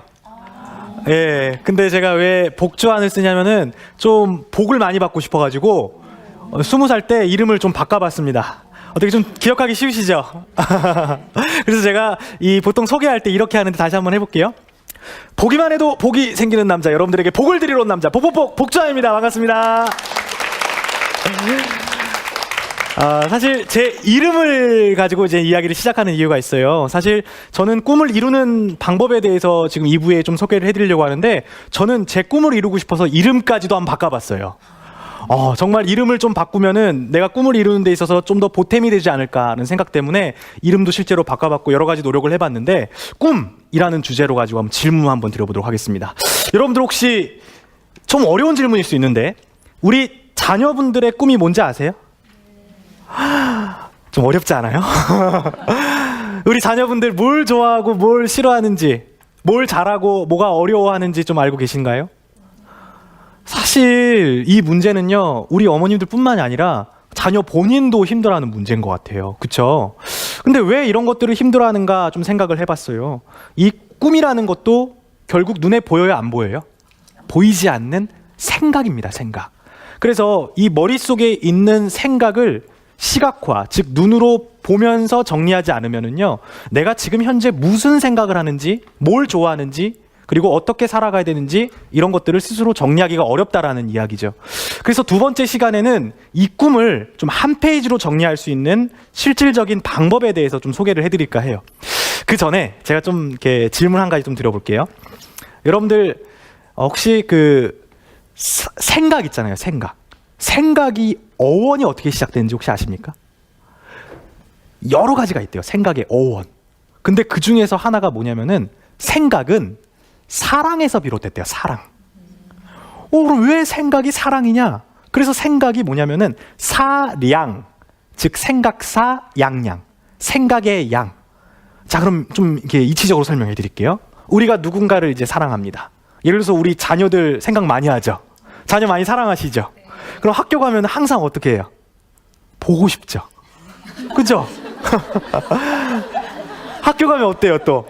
밥은 잘 먹었는지, 그죠? 공부는 잘하고 있는지, 설령 친구랑 싸우진 않았는지 계속해서 머릿속으로 뭐 하고 있어요? 생각한다라는 거예요. 그래서 사랑은 곧 생각하는 양이다, 이렇게 이제 말씀을 드리고 싶은데, 김연아, 박지성 공통점이 있습니다. 공통점이 뭔 것 같아요? 노력해서 꿈을 이룬 사람들이에요. 근데 그들이 또 공통점이 한 가지가 있습니다. 뭐냐면 자신의 일에 대해서 사랑을 했던 사람들이죠. 그러다 보니까 자신이 했던 일에 대한 그 사랑이 많아지다 보니까 계속해서 뭘 하게 되죠? 생각을 하게 되는 거예요. 김연아는 어떤 생각을 하죠? 피겨를. 박지성은요? 축구에 대해서 계속해서 생각을 하면서 질문하고 답을 찾는 과정 중에서 사량이 많아진다는 거죠. 자, 그럼 이 많아진 생각을 어떻게 정리할 수 있을까요? 크게 두 가지로 좀 정리할 수 있습니다. 첫 번째는 한번 따라해 볼게요. 마인드맵. 만다라트. 좀 생소하시죠? 그죠? 좀 생소하실 것 같아요. 마인드맵 같은 경우는 뭐냐면은 이 생각을 한 페이지로 정리를 하는 건데, 마인드가 뭐예요? 생각의, 마음의, 맵은요? 지도라는 뜻입니다. 그래서 한 페이지로 생각을 좀 지도처럼 그리는 방법인데, 이것이 우리 자녀분들 공부하는 방법뿐만 아니라 진로, 미래 설계하는데, 그리고 여러분들 가족 계획 세우는데도 좀 쓸모가 있기 때문에 잘 배워두셨으면 좋겠고, 두 번째로는 만다라트라는 말이 있어요. 이건 아마 좀 이렇게 오늘 거의 처음 듣는 분들이 많이 계실 것 같아요. 근데 그럴 수밖에 없는 게, 이게 우리나라에 들어온 지도 얼마 안 됐고 또 말 자체가 좀 어렵잖아요. 만다라, 목표를 달성하는 이런 뜻이래요. 아트, 기술. 한마디로 하면 뭐예요? 목표를 달성하는 기술이다, 이런 뜻이에요. 그래서 이 두 가지가 도구가 있는데 비슷하면서 다른 면이 있습니다. 그래서 이 두 가지 도구를 공부하는데 또 진로를 설계하는데 어떻게 사용할 수 있을지에 대해서 지금부터 좀 설명을 드리겠습니다. 우선 이 마인드맵에 대해서 좀 말씀드릴게요. 짠! 뭐처럼 생겼어요? 지도처럼 생겼어요. 혹시 마인드맵 한 번이라도 배워보신 분 손 들어보세요. 네, 한 번이라도 배우신 분들. 아마 시청자분들도 마찬가지겠지만은 우리가 살아가면서 마인드맵 한 번쯤 배워봤거나 아니면 보신 적 있으시죠? 그쵸? 이거 언제 많이 보셨어요? 학교에서 이젠 공부법으로 많이 선생님들이 사용하시고, 그죠? 아니면 뭐 상담사들이 생각 정리하면서 사용하는 것도 보셨을 텐데요. 근데 제가 질문 드리고 싶은 게 있어요. 이 마인드맵을 사용했는데 가장 고민 중에 하나가 뭔지 아세요? 생각 정리가 안 된대요. 무슨 말이죠? 이게 생각 정리 도구인데 생각 정리가 안 된대요. 자, 이게 왜 그런지 한번 볼게요. 앞에 이 사진 보시면은 단순해 보여요? 아니면 처음 보면 복잡해 보여요? 복잡해 보여요. 정리된 것 같아요? 아니면 더 어지러워요? 이거예요, 이거. 이게 왜 정리가 된 것처럼 보이는 게 아니라 왜 어지러워 보이는가, 이거죠. 그래서 저는 실제로 이 마인드맵을 이제 배우러 가면은요, 저도 이제 한번 배우려고 가봤지만은 막 40시간짜리 과정 막 이런 게 있어요. 그럼 가면은 매일같이 뭐 하는 줄 알아요? 열심히 그림을 그립니다. 근데 그림을 그리다가 포기한 사람들도 많고요. 그림 그리면서 이게 생각 정리가 되는 건가? 이런 생각 의문 품는 사람들이 있어요. 그런 분들이 저에게 찾아와가지고 이제 마인드맵을 핵심만 제가 딱 말씀을 드리는데, 그때 이제 맥이 딱 찝히는 거예요. 한번 따라해볼게요. 맥을 찝으면 어떻게 돼요? 딱 피가 뭉쳐있던 피가 통하듯이 이 생각도 이제 열린다라는 얘기죠. 그래서 이 마인드맵이 우리가 그동안 왜 어렵다고 생각했는지, 그리고 이걸 어떻게 활용하는지, 우리 자녀 교육에서 어떻게 사용할 수 있는지에 대해서 지금부터 좀 설명을 드릴게요. 자, 일단 마인드맵이라는 게 딱 보시면은요, 생김새를 한번 보시죠. 가장 눈에 들어오는 게 뭐예요? 타임. 이것을 우리는 뭐라고 얘기하냐면은, 한번 따라해 볼게요. 중심 토픽. 중심 토픽이라는 건 어렵지 않아요. 그냥 주제입니다. 딱 돋보기를 들고 이게 그 태양에서 이제 그 종이 태우려면 어떻게 해야 돼요? 초점을 맞춰야 되는 것처럼 생각도 마찬가지인 거예요. 어떤 생각에 대해서 내가 몰입해서 정리를 하려고 하면은 주제를 잘 이제 그려주셔야 되는 거죠. 중심 토픽이 있는데 그 다음에 뭐가 있습니까? 잘 안 보이시겠지만은 두 번째 가지 있죠. 이걸 한번 따라해 볼게요. 주요 토픽. 이게 뭐냐면은 생각의 범위라고 얘기를 해요. 예를 들어서 여러분들 한번 생각해 봅시다. 여러분들 자녀분들이 예를 들어서 자녀 이름이 복주환이라고 한번 가정을 해봅시다. 그러면 복주환에 대해서 범위가 적어요? 아니면 엄청나게 넓어요? 생각해야 될 범위가 넓잖아요. 그러면은 이 종이에 다 들어갈까요? 못 들어갈까요? 못 들어가죠. 그러니까 나는 복주환이라는 사람에 대해서 여기부터 이게 중요하니까 이것만 생각할 거야. 이거 한번 따라해 볼게요. 주요 토픽. 그래서 내가 생각해야 될 범위를 정하는 게 두 번째 가지예요. 세 번째는 뭐냐면은 이제 한번 따라해 볼게요. 하위 토픽. 어렵지 않아요. 하위는 뭐냐면 그냥 세부 내용이란 뜻이죠. 그래서 이렇게 구조적으로 이루어졌다고 딱 보면은 아까보다는 그래도 어때요? 좀 정리가 되어 보이는 거죠. 그래서 이 낮게의 어떤 그 단어와 이미지로 볼 것이 아니라 한번 따라해 볼게요. 패턴으로 보는 겁니다. 반복되는 패턴. 중심 토픽, 주요 토픽, 하위 토픽. 자, 그러면은 이제 하나하나씩 그 따라해 보면서 이 마인드맵을 어떻게 그리는지 방법을 설명해 드릴게요. 자, 마인드맵 딱 보시면은요. 종이를 세로로 놨어요? 가로로 놨어요? 가로로 놓은 이유는 뭘까요? 넓게 생각하는 겁니다. 넓게 생각하면 뭐가 좋죠? 세부적으로도 볼 수 있고 또 멀리서도 보니까 객관적으로도 볼 수 있죠. 가지들을. 그래서 멀리 보기 위해서 세로로 놓는 게 아니라 가로로 놓는다 이렇게 보시면 됩니다. 자, 가운데 딱 보시면 뭐가 있어요? 자기소개 위에 뭐가 있어요? 지금 그림이 있죠. 그림. 자, 마인드맵은요 유독 이상하게 그림이 많이 나와요. 혹시 그림 못 그리시는 분 손 들어보세요. 저를 포함해서. 그러다 보니까 마인드맵 그리다 보면 나중에 무슨 생각 드는 줄 알아요? 내가 그림을 그렸는데 내 그림을 못 알아봐요. 그럼 그때부터 이제 포기하기 시작하는 거예요. 그러니까 여기부터 포기하는 건데 여러분들 그림이 중요해요? 아니면 생각이 중요해요? 생각이 더 중요하다 이렇게 말씀드리고 싶은데 왜 그림을 그리라고 하는지 이유 정도는 아시면 좋습니다. 우리 자녀분들한테도 꼭 이야기를 해주세요. 이 마인드맵이라는 도구는 토니 부잔이라는 사람이 만들었어요. 근데 이 사람이 만들면서 레오나르도 다빈치 아시죠? 천재 화가를 연구하다가 그 사람이 이런 얘기를 했대요. 가운데 중심, 그러니까 이미지로 생각을 하게 되면은 그 이미지에는 100개, 1000개의 상징어가 내포되어 있기 때문에 수많은 단어들을 연상시킬 수가 있다는 거예요. 그래서 이미지를 중심에다가 그리면서 시작하자가 마인드맵의 오리지널 원리입니다. 이미지를 왜 하는 거라고요? 수많은 생각들을 뭐 할 수 있기 때문에 연상을 할 수 있기 때문에. 그래서 그거를 잘 기억을 해주시면 돼요. 그래서 이미지를 그리면서 하셔도 상관이 없고 만약에 그림을 잘 못 그리시면은 그림 때문에 포기하지 마시고 글자만 이렇게 적으시면서 기호 간단하게 적으시면서 하시면 됩니다. 자, 이미지를 그렸어요. 이미지를 그린 다음에 그 다음에 이제 자기소개를 하는데 이거는 이제 제가 바로 써먹을 수 있는 방법 알려드릴게요. 우리 어머님들뿐만이 아니라 자녀분들도 자기소개할 일 많죠. 그쵸? 특히 자기소개는 길게 해요? 짧게 해요? 길게 해요? 짧게 하는 거죠. 1분 내외로 하는데 그때 빨리 이걸 생각을 하는 거예요. 내가 자기소개 때 뭘 어떻게 생각을 정리할까 막 두서가 없어지잖아요. 그럼 이때 3가지 정도 있죠. 내가 말하고 싶은 거 3가지를 딱 떠올리는 거예요. 뭐가 있을까요? 항목, 이름, 그리고요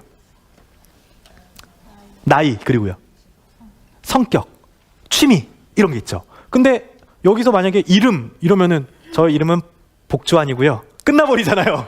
그쵸? 그래서 내가 말할 수 있는 것 중에 강점이라고 생각되는 거 있죠. 그런 항목들을 1, 2, 3 순서를 정해서 예를 들어서 난 피아노를 잘하는 특기가 있어. 그럼 특기부터 얘기하는 거예요. 왜냐하면 듣는 사람들은 그 처음에 이야기하는 것을 각인하기 때문에. 그래서 1번을 강점 위주로 딱 적는 거죠. 2번째, 그 다음 내가 좋아하는 거. 3번째, 여행 다녀왔던 거. 이렇게 항목을 딱 분류를 해두는 겁니다. 그 다음이 이제 중요해요. 이제 내가 하고 싶은 어떤 생각의 범위가 결정이 됐는데 이 세부 내용에 대해서 만드는 방법을 알지 못하잖아요. 그럼 그때부터 머릿속이 복잡해져요. 자, 여기 보시면은 뭐가 이렇게 쳐져 있죠? 가지. 가지가 쳐져 있는 이유가 뭘까요? 맞아요. 생각을 확장시키려고. 근데 제가 말장난하는 걸 되게 좋아하는데 이런 말을 한번 만들어 봤습니다. 가지에 대한 방법을 알지 못하면 내가 원하는 생각으로 가지를 않아요. 어때요? 이거 맞는 말이에요. 그죠? 내가 가지치는 방법 모르면 내가 원하는 방법대로 생각의 가지를 펼칠 수가 없기 때문에 그렇습니다. 그래서 가지치는 방법 3가지에 대해서 제가 설명을 드릴 테니까 간단하게 이해를 해보시고 그 다음에 여러분들이 한번 그 사례를 같이 저와 함께 만들어 보시면 될 것 같아요. 첫 번째는 뭐냐면은 이 가지가 많잖아요. 근데 이것도 딱 3가지밖에 없어요. 몇 가지라고요? 3가지. 이 3가지를 잘 적어두셨다가 우리 자녀분들한테 알려주세요. 첫 번째 가지는 뭐냐면은 말로 설명해 드릴게요. 가지를 치는 겁니다. 원숭이 엉덩이는 빨가면 사과는 맛있어. 지금 계속해서 뭐 하죠? 생각을 가지 치는데 이 생각이 꼬리에 꼬리를 물죠. 근데 이 생각이 논리의 개연성, 즉 그러니까 원숭이 엉덩이는 빨가면 상한데 개연성이 가까워야 멀어요. 멀어요. 개연성이. 그죠? 개연성이 멀다 보니까 이게 사실은 나중에 정리하다 보면 정리가 돼요? 아니면 더 헷갈려져요? 이거를 우리는 연상의 가지라고 얘기를 해요. 연상의 가지. 계속해서 연상을 합니다. 장점이 뭘 것 같아요? 가지를 계속 막 치다 보면은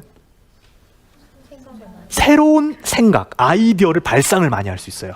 아이디어를 많이 떠올릴 수 있다는 얘기예요. 하지만 그 중에는 쓸모 있는 생각이 많지가 않아요. 그래서 이 기법을 어디서 많이 사용하냐면은 여러분들 혹시 브레인스토밍 들어보셨어요? 브레인스토밍이라는 아이디어 발상 기법이 있어요. 브레인, 뇌, 스토밍, 폭풍. 막 뇌의 생각을 막 폭풍처럼 하는 건데 그 아이디어 발상 기법 브레인스토밍에서 연상 기법을 많이 사용해요. 근데 마인드맵은 이제 정리를 하는 기법이긴 한데 어쨌든 이런 기법이 있다라는 것을 이제 딱 이해하시면 돼요. 이게 틀린 기법은 아니고 생각을 많이 확장하고 싶을 때 쓰시지만 한편 아쉬운 것은 논리의 어떤 흐름, 연결, 개연성이 좀 부족하다. 이렇게 좀 이해를 하시면 돼요. 두 번째 가지가 있습니다. 두 번째 가지는 여러분 한번 해보세요. 사과, 배, 감, 귤. 한마디로 하면? 그럼 지금 이거 뭐 한 거죠? 분류를 해줬죠. 그러니까 과일 하면은 사과, 배, 감, 귤 이렇게 가지를 치는 거예요. 이걸 따라해 볼게요. 분류의 가지. 마인드맵이 왜 정리 도구라고 얘기를 하냐면은 이런 분류 체계를 계속해서 활용해서 생각을 정리하는 거예요. 우리 그 방 정리 한번 생각을 해보죠. 자, 방을 갔어요. 우리 방에 막 어지럽혀져 있어요. 옷도 막 있고 장난감도 있고 물건들이 막 있습니다. 가장 먼저 해야 될 게 뭐예요? 자녀를 이제 혼내야 되겠죠. 이거 어떻게 얘기해놨어? 이게 아니라 딱 분류를 하는 겁니다. 그죠? 옷은 옷끼리, 그죠? 물건은 물건끼리. 그러니까 물건을 정리하는 그 원리처럼 생각도요. 사과, 배, 감귤은 과일인 것처럼 이 과일은 과일끼리 이제 머리를 이제 분류를 해주는 거예요. 인지 상태에서. 자, 그럼 제가 하나 재밌는 거 말씀드릴게요. 사과, 배, 감귤은 과일이라고 했죠. 근데 이제 복잡해지는 상태가 뭐냐면은 이런 겁니다. 상추, 배추, 오이, 토마토가 갑자기 사과, 배, 감귤이랑 섞여버려요. 그러면 그 위엔 뭐가 있어야 될까요? 갑자기 막 이렇게 돼버리죠. 그럼 빨리 해야 되는 건 뭐예요? 과일은 과일끼리, 채소는 채소끼리. 오케이. 그러면 지금 과일과 뭐가 된 거예요? 채소가 남았죠. 오케이. 그러면 과일과 채소를 합치면 뭘까요? 식물 딱 나오죠. 대부분 이제 식물 또는 자연이라고 얘기를 합니다. 자연까지 가는 사람도 있어요. 마치 이런 거죠. 사과가 뭡니까? 자연입니다. 틀린 말은 아닙니다. 그러나 이것을 논리적인 관점에서 보면은요, 좀 어려운 말일 수 있는데 논리의 최상위 개념이라고 얘기해요. 최상위 개념. 그래서 이렇게 말을 하는 사람들을 보면은 뭔가 말을 잘한다기보다는 좀 추상적이야. 틀린 말은 아닌데 이렇게 느낄 수 있어요. 그거 있잖아. 그거 뭐 한 거 있잖아. 이렇게 설명하는 방식이죠. 근데 말을 잘하려면, 생각을 잘하려면 이 최상위 개념에서 직상위 개념, 즉 과일과 채소 위에 있는 그 개념이 뭔지를 알아야 돼요. 근데 우리 어머님들 잘 아실걸요? 시장에 가면 많이 볼 수 있어요. 과일과 채소 합치면 뭐죠? 청과, 과채. 정답이에요. 예, 그러니까 우리 머릿속에 청과 또는 이 과채 이런 개념들이 많이 있을수록 생각 정리가 잘 이루어진다라는 거죠. 그래서 그 유시민 저자 잘 알고 계시죠? 예, 거의 글쓰기 특강, 뭐 이런 어떤 특강이나 책을 보게 되면은 이런 얘기를 많이 해요. 논리적인 사고의 힘을 기를 수 있는 방법 중에 하나는 단어, 어휘를 많이 하는 것이다. 그래서 어휘, 어휘를 많이 알면 알수록 내가 머릿속 상태를 잘 정리할 수 있다는 것을 알고 계셨으면 좋겠어요. 또 하나 사례 말씀드리죠. 자, 이걸 이제 우리 일상으로 접목해 볼게요. 우리 어머님들 이제 주말입니다. 주말에 아침에 딱 눈을 뜨고 일어났어요. 일어난 다음에 이제 해야 할 일을 머릿속으로 떠올려 봅니다. 자, 뭐 해야 될까요? 말씀해 주세요. 밥도 해야 되고, 하고 싶은 거, 일단 하고 싶은 것부터. 커피 마시기, 그리고요. 장보기, 그리고요. 영화도 보고 청소도 하고 싶고, 밖에 놀러도 가고 싶고. 그죠? 근데 해야 될 일도 많이 생겨나죠? 그런데 갑자기 아침에 전화가 옵니다. 뜨르릉 뜨르릉. 받으면 안 되는 전화였어요. 누굴 것 같아요? 시어머니. 애미야! 이렇게 되는 거죠? 자, 뭐라고 하세요, 시어머니가 갑자기? 오너라. 혹은 내가 가마 이렇게 된 거예요. 그러면은 오시는 건 분명히 좋은 일인데 준비되지 않은 일정 때문에 마음속으로 이제 걱정과 근심과 이렇게 떠오르면서 스트레스 지수가 조금은 올라갈 수 있죠. 자, 이 상황. 잘 보세요. 해야 할 일이 지금 많죠. 근데 갑자기 뭐가 올라갔다고요? 스트레스 지수가 막 올라간 거예요. 자, 이 상황. 그러면은 이 스트레스 때문에 내 머릿속 생각을 잘 볼 수 있어요? 없어요? 없는 거죠. 이 혼돈의 상태를 전문적 용어로 뭐라고 하는지 아세요? 정신적 패닉 상태다, 이렇게 표현을 해요. 패닉 상태가 돼버린 거예요. 나 이거 어떻게 해야 되지? 아, 다 때려쳐 이러면서 어떤 사람은 막 회피하기도 하고 어떤 사람은 공격적으로 변하기도 하고. 그러면은 여기에서 이제 이성적으로 해야 될 건 뭐죠? 이 생각 정리라는 게 뭔지 좀 개념 정리를 좀 해봅시다. 자, 생각 정리라는 것은요, 크게 두 가지예요. 딱 쉽게 생각하면은 버릴 거냐 남길 거냐. 이 머릿속에 있는 생각 중에서 버려야 되는 생각들 뭐가 있어요? 일단 스트레스 남겨두면 좋아요? 그쵸? 근데 이걸 계속해서 남겨둔다고요. 아, 이거 어떻게 하지? 그냥 빨리 버려야 되는데, 그죠? 또 버려야 될 생각 뭐가 있습니까? 잡념들, 쓸데없는 생각들도 있잖아요, 머릿속에. 그죠? 필요 없는 생각들. 그리고 혹은 뭐야, 부정적인 생각들, 이런 걸 우리는 스트레스라고 얘기를 하거든요. 이런 거를 버리기 위해서 우리 어머님도 어떻게 하십니까? 음악 들으실 수도 있고요. 또요, 커피도 마시고요. 또 친구도 만나 수다 떠는 거, 이것도 생각 정리예요. 그러니까 어떤 분들은 이제 종교 활동을 갑니다. 그죠? 그리고 이제 기독교, 이제 교회에 가면은 이제 뭐라고 해요? 주님에게 이제 맡기라고 하죠. 기도하는 것도 뭐예요? 생각 정리예요. 그러면은 이제 절을 가볼까요? 그럼 어떻게 해요? 모두 다 비워라, 내려놔라. 이것도 정리라는 얘기예요. 그러니까 이건 하나의 뭐냐? 마음 정리. 이 생각, 버려야 될 생각을 버리는 것도 정리인데, 중요한 거, 제가 말씀드리고 싶은 정리는, 이런 마인드맵을 활용해서 말씀드리고 싶은 정리는 단순히 이런 마음적인 차원에서 정리가 아니라, 한번 따라해 볼게요. 남기는 생각. 자, 생각 중에는요, 버려야 될 것도 있지만 분명히 남겨야 될 생각이 있다는 거예요. 그럼 이 남겨야 될 생각은 뭡니까? 중요하다고 느끼는 거, 일에 있어서 중요하다고 생각하는 거 남겨야 되겠죠? 또요? 꼭 해야 될 거, 혹은 아이디어 같은 거, 발전시켜야 될 어떤 아이디어들, 이런 것들을 남기죠. 근데 여기서 이제 생각 정리를 잘하는 사람은 두 가지인 거예요. 그러니까 버릴 때 빨리 벌리고, 남길 때 이거를 빨리 확장시킬 수 있는 사람들이, 빨리 이걸 정리해서 이 일을 만들어낼 수 있는 사람이 정리를 잘한다라는 이야기입니다. 그래서 이 지금 분류체계 이야기에다가 여기까지 왔는데, 이 남기는 것 중에 세 번째 가지가 있어요. 이 가지를 여러분들이 아셔야지만 생각을 확장시키기도 하고 정리도 할 수 있다는 거예요. 자, 이 가지, 이 가지 속에 숨겨져 있는 비밀이 뭘까요? 마지막 한 가지 가지를 한번 생각해 보세요. 뭐가 있을 것 같아요? 막 생각해 보시겠어요? 지금 연상도 했죠? 분류도 했죠?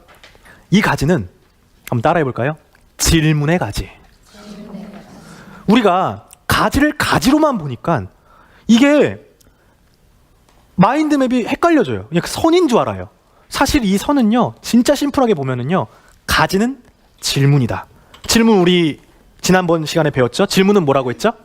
육하 원칙. 그렇죠. 이 방법만 여러분들이 알고 계셔도 나중에 마인드맵 보기가 굉장히 편해져요. 잘 보세요. 하나의 그 생각을 한번 여러분들이 지금 딱 제가 그림을 소리로 내서 그릴 테니까 여러분들이 이 가지가 뭔지 한번 보세요. 세종대왕이라는 위인이 있어요. 그죠? 이게 학습법에 적용이 됩니다. 이렇게. 세종대왕이 뭘 만들었죠? 한글을 만들었어요. 근데 세종대왕이 이젠 그 교육기관이 있었어요. 근데 그거를 이제 막 뭐를 한글도 만들고 막 하는데 그걸 집현전이라는 장소에서 만드는 거예요. 거기에서 성삼문, 박평년, 이계 신숙주와 같은 사람들과 함께 이제 뭘 만들었냐면 한글을 만들었고, 그리고 이제 가지가 또 한글을 만든 이유는 백성들을 사랑하는 마음 때문에. 이런 가지가 있다고 가정을 해봅시다. 한번 여러분들이 맞춰보세요. 자, 교육기관이 있고요. 집현전이라는 게 있어요. 그럼 이 중간에는 어떤 육하원칙이 있을까요? 육하원칙 중에 집현전 장소예요. 어디서? 그죠? 어디서가 있죠? 박평면, 신숙주, 이게 있어요. 그럼 뭐예요? 누가? 그죠? 여기 한글이 있어요. 무엇을 낳았죠? 백성들을 사랑하는 마음 때문에. 왜 낳았죠? 지금 여러분들은 뭘 하신 거냐면은 생각에 따라해 볼게요. 논리를 잡는 작업을 하신 거예요. 그러니까 사실 이 모든 지식이나 생각은 다 끊어져 있어요? 연결되어 있어요? 연결되어 있잖아요. 근데 이 연결되어 있는 원리가 질문으로 시작된다는 것을 여러분들이 아신다면은 말까지도 잘할 수 있습니다. 제가 이 지금 짧은 이 마인드맵의 가지를 지금 가상으로 보여드렸는데, 이걸 알고 있으면 그다음부터 우리 자녀들이 말을 잘할 수가 있어요. 제가 아침마당이라고 생각을 해보고 나올 테니까 여러분들 박수 어떻게 쳐주셔야 돼요? 짹짹짹짹짹짹짹짹짹짹짹 나왔죠? 네, 반갑습니다. 저는 한국사 전문가 복주환입니다. 네, 오늘은요 세종대왕에 대해서 좀 말씀을 드릴까 하는데요, 정말 뛰어난 업적을 많이 남기신 위인이시죠. 그 중에서도 교육에 대해서 정말 업적을 많이 남기셨습니다.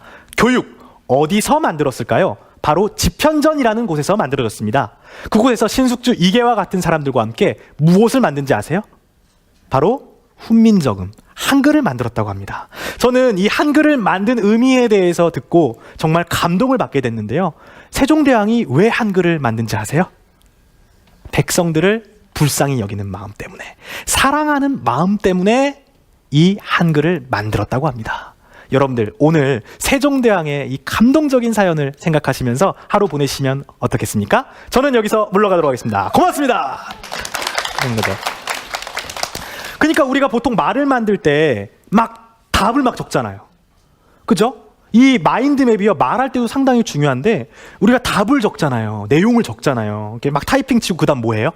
달달달달 외워요.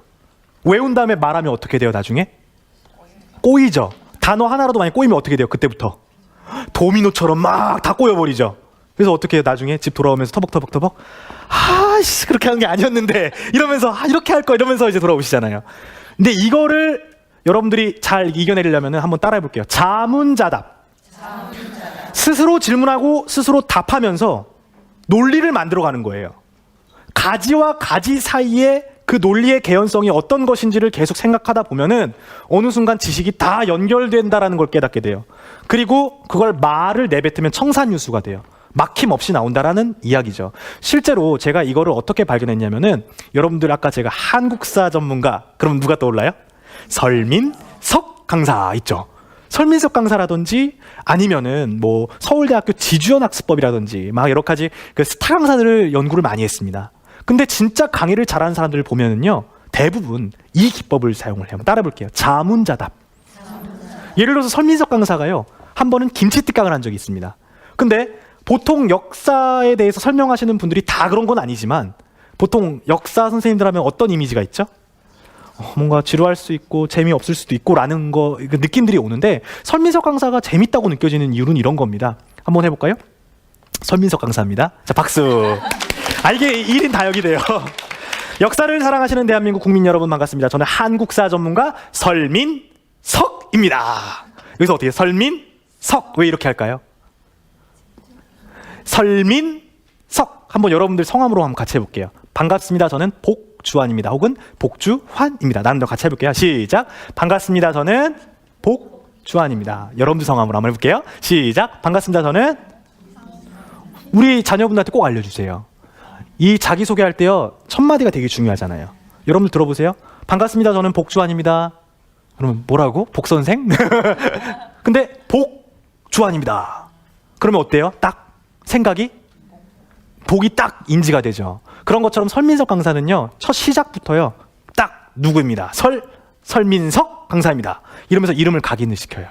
그러면서 첫 번째 주제를 얘기합니다. 오늘은 김치, 그 중에서도 김치의 유래에 대해서 함께, 김장 문화에 대해서 함께 살펴보려고 하는데요. 주제가 뭐예요? 김치 그리고 김장 문화라는 얘기죠. 근데 설민석 강사의 패턴을 보면은요, 대부분의 스피치 교환이 다 이렇게 만들어져 있어요. 따라해 볼게요. 자문자답. 시작하자마자 갑자기 질문을 던져요.